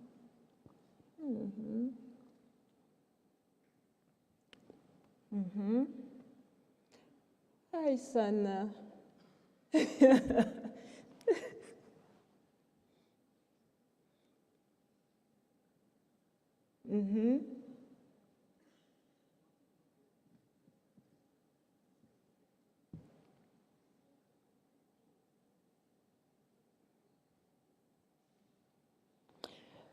The thing that I see is more important challenges that you mentioned is already be part of the argument of the team against. Yes, the knowledge, the money, and the cost. Okay. And let's see then for the agroecology expansion. What is the main challenge for the expansion of agroecology in African farming system?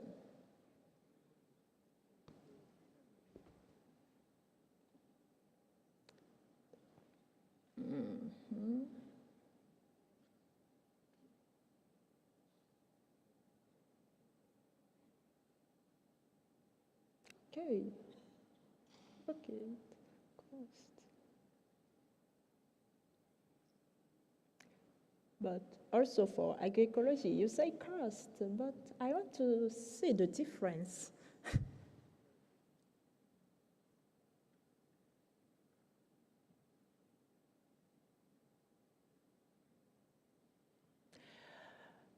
Okay, good.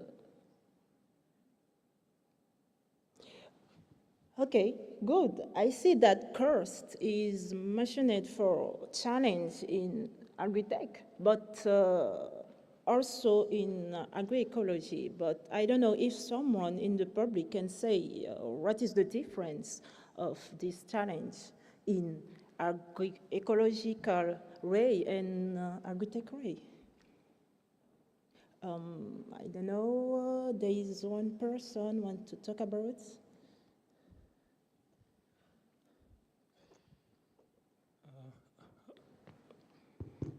So, hello everyone.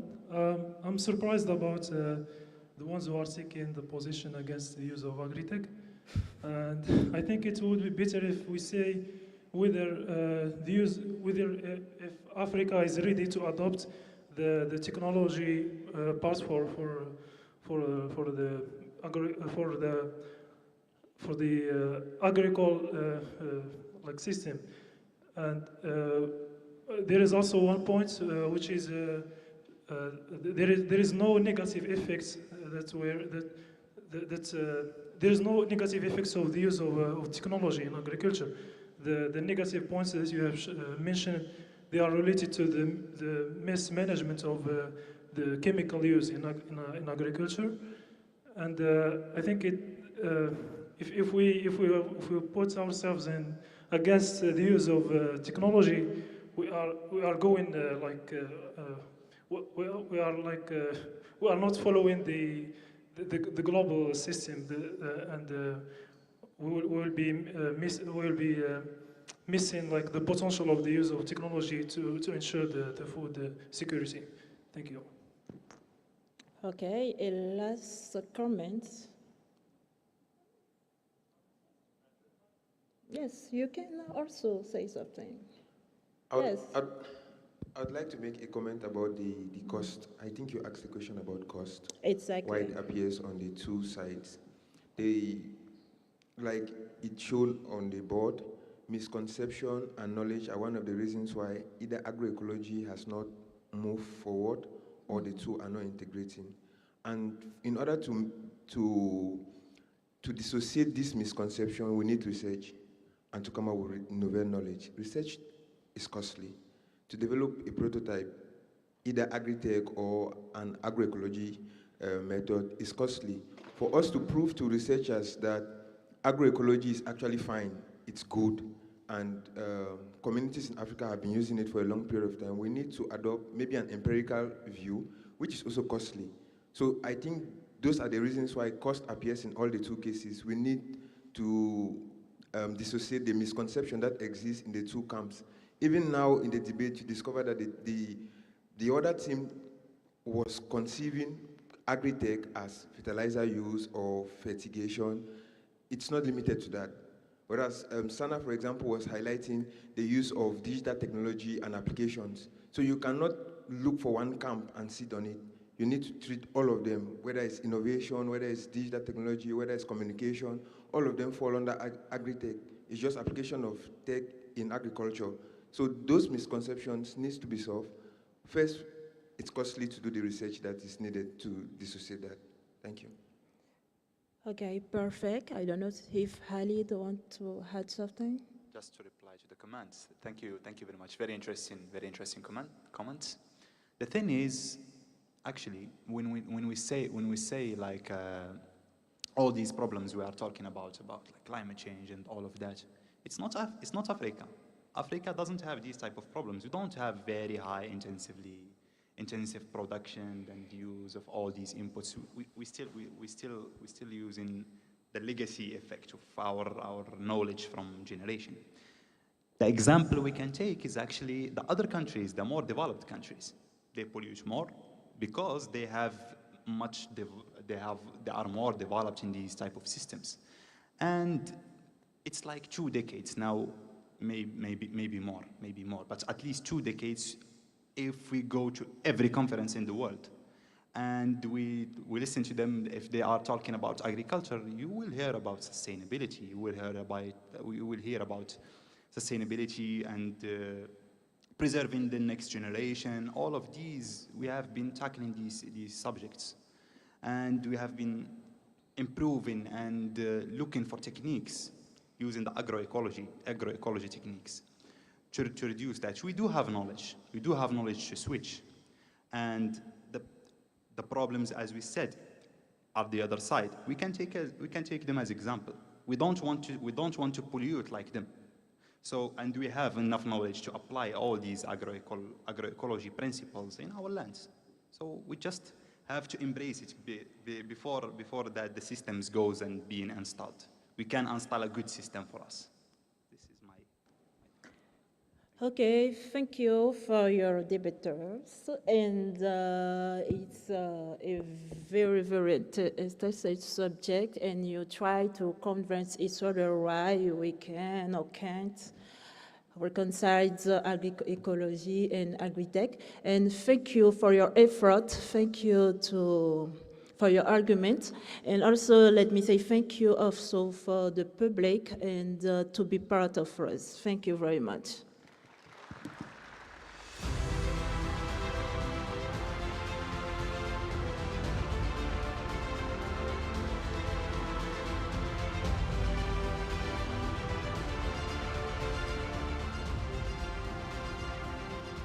Thank you all. Thank you for the great performance. So as we come to the end of this session, I want to take a moment to reflect the valuable insights we've gained today. We have seen how PhD students are making remarkable contributions in their respective fields. Their work is shaping the future of research and innovation. And today's discussion has given us a glimpse into the immense potential they hold. A huge thanks to all of you for being as such an engaging audience. Let's continue to support and celebrate the work of our researchers. So with that, I officially close this session. Enjoy the rest of our program, and thank you once again.